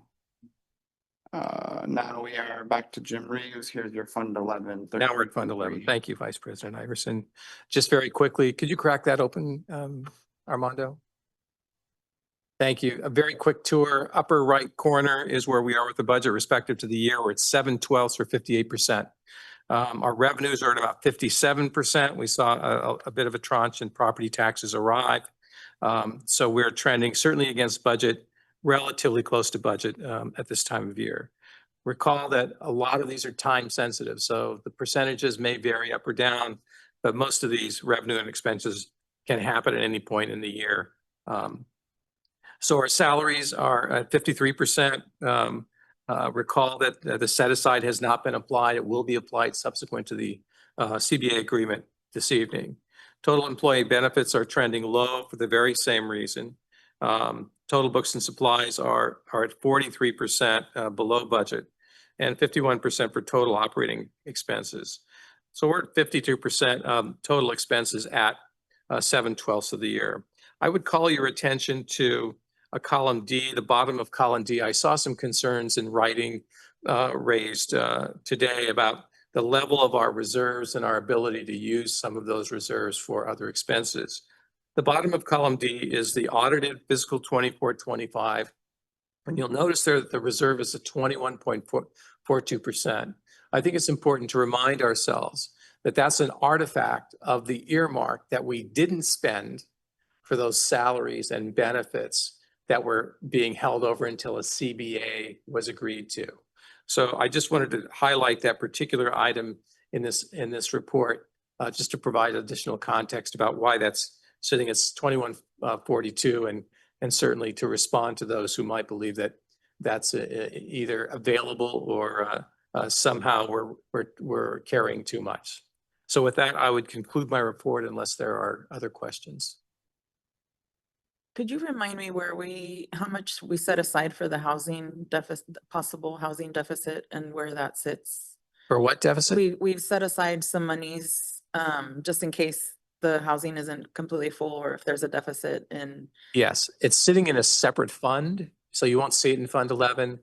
There's about $675,000 sitting there. It's reserved for that.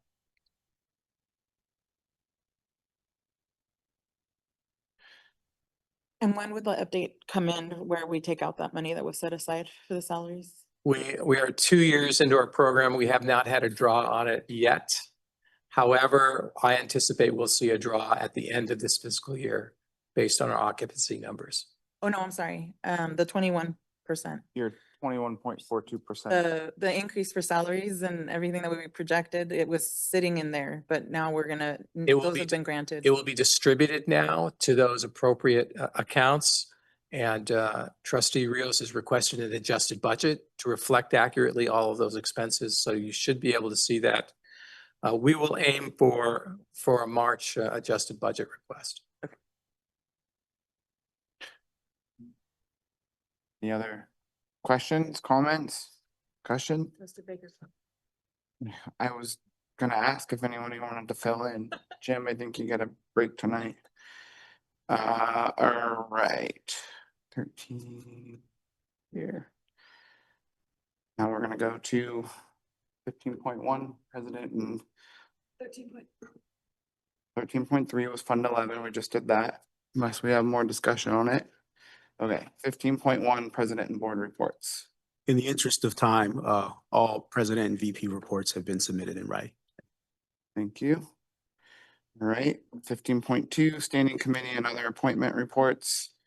CCT Board, Trustee DeLuna, any? Do you want to share? Time. Oh, In the interest of time, I'll just wait till next month. okay, all right. Quite a bit to update. Napa Valley College Foundation Board, Trustee Dodd. Just to note that the foundation is really pursuing doing more events, community outreach in response to Trustee Kishenev's comment at our last retreat. He asked for more events. I was going to talk about a community event. We had a big community event at the Wine Spectator. So building on that relationship, the foundation hosted an event there for a lot of community partners that came by. Yeah, it was a successful event. It was kind of a nice, more fundraiser where you're not asking for any sort of money, but just building good partnerships. Okay. Now we're gonna 15.3 future agenda item requests. Any requests for agenda items for trustee or Chair Baker when she gets back? Oh, yeah. Okay, You didn't do the rest of the committees. Well, BWT. all right, it was lined out here, but go ahead. I do have to.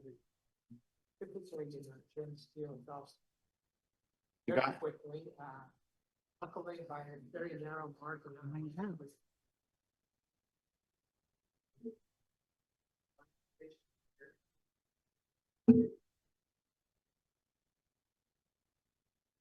Nice.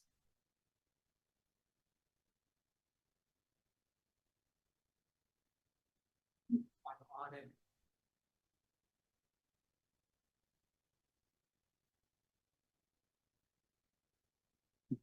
You done DAS yet?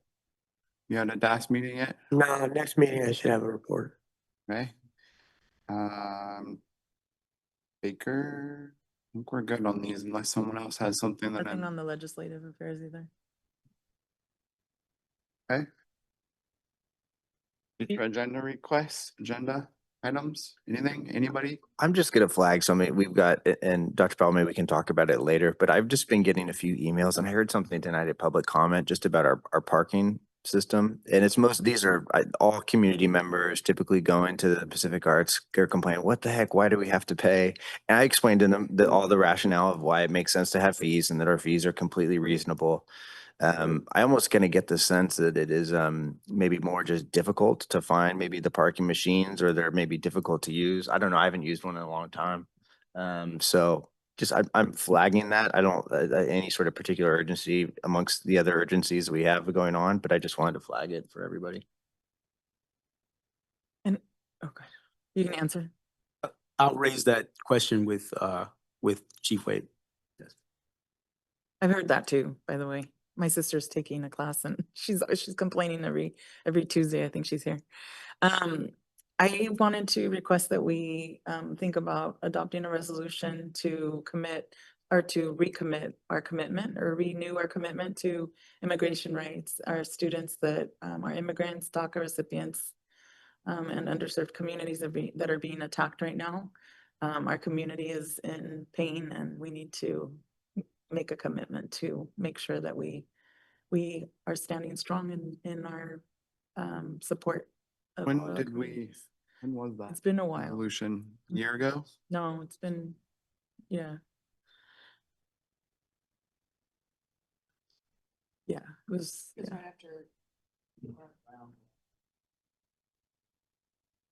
Okay. So got those two. Now we're gonna go to trustee board chair reports. I appreciated hearing from you, trustee Dizon. Let's start with you. Not in the interest of time. That's fine. On a lighter note, I am so happy to be here. I have some things I'm happy to report. For campus life, our recent club rushes showed promising growth for activity with the campus community. The students came for more than just the pizza. And many of the new clubs established this semester were able to reach more and more students. I think we easily have more than 20 clubs around campus now, with at least 4 of them forming this past semester.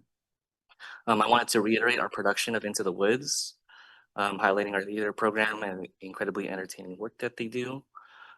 Touching more on club opportunities, just earlier today, we had some representatives from Touro University come and connect with students to present their HCOP program as a summer opportunity.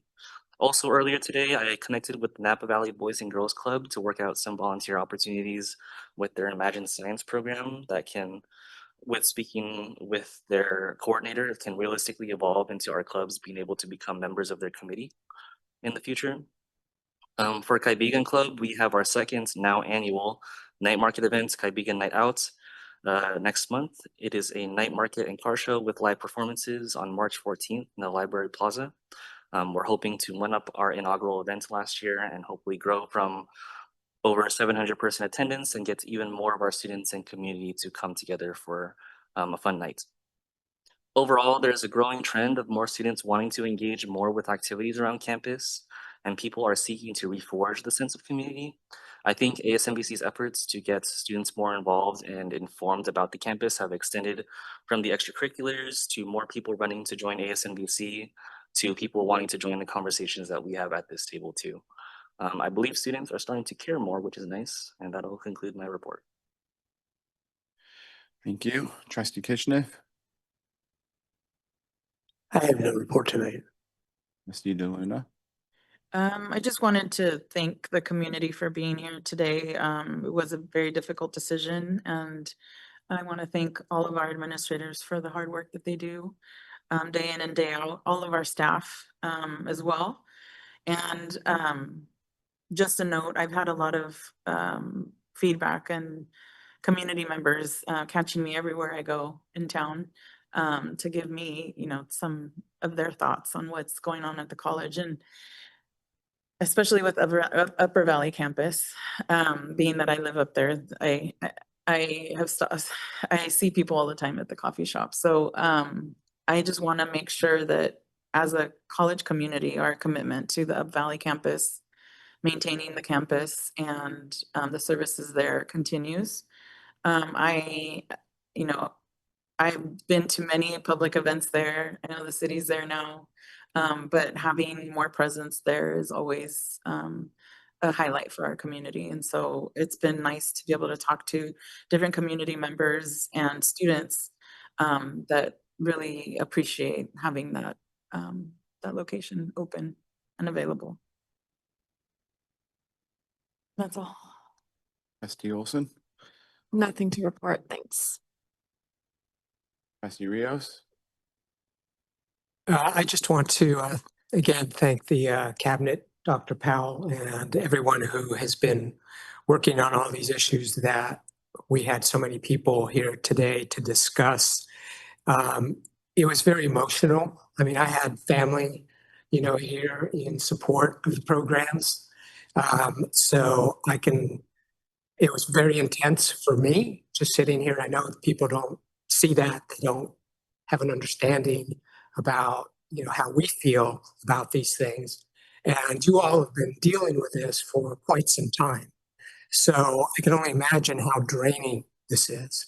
So I want to take that time again to thank all of you for doing all of this work so that we can do our job. Thank you. I don't think I can add much to that, so appreciate all the comments, and I'm gonna adjourn us at 9:38.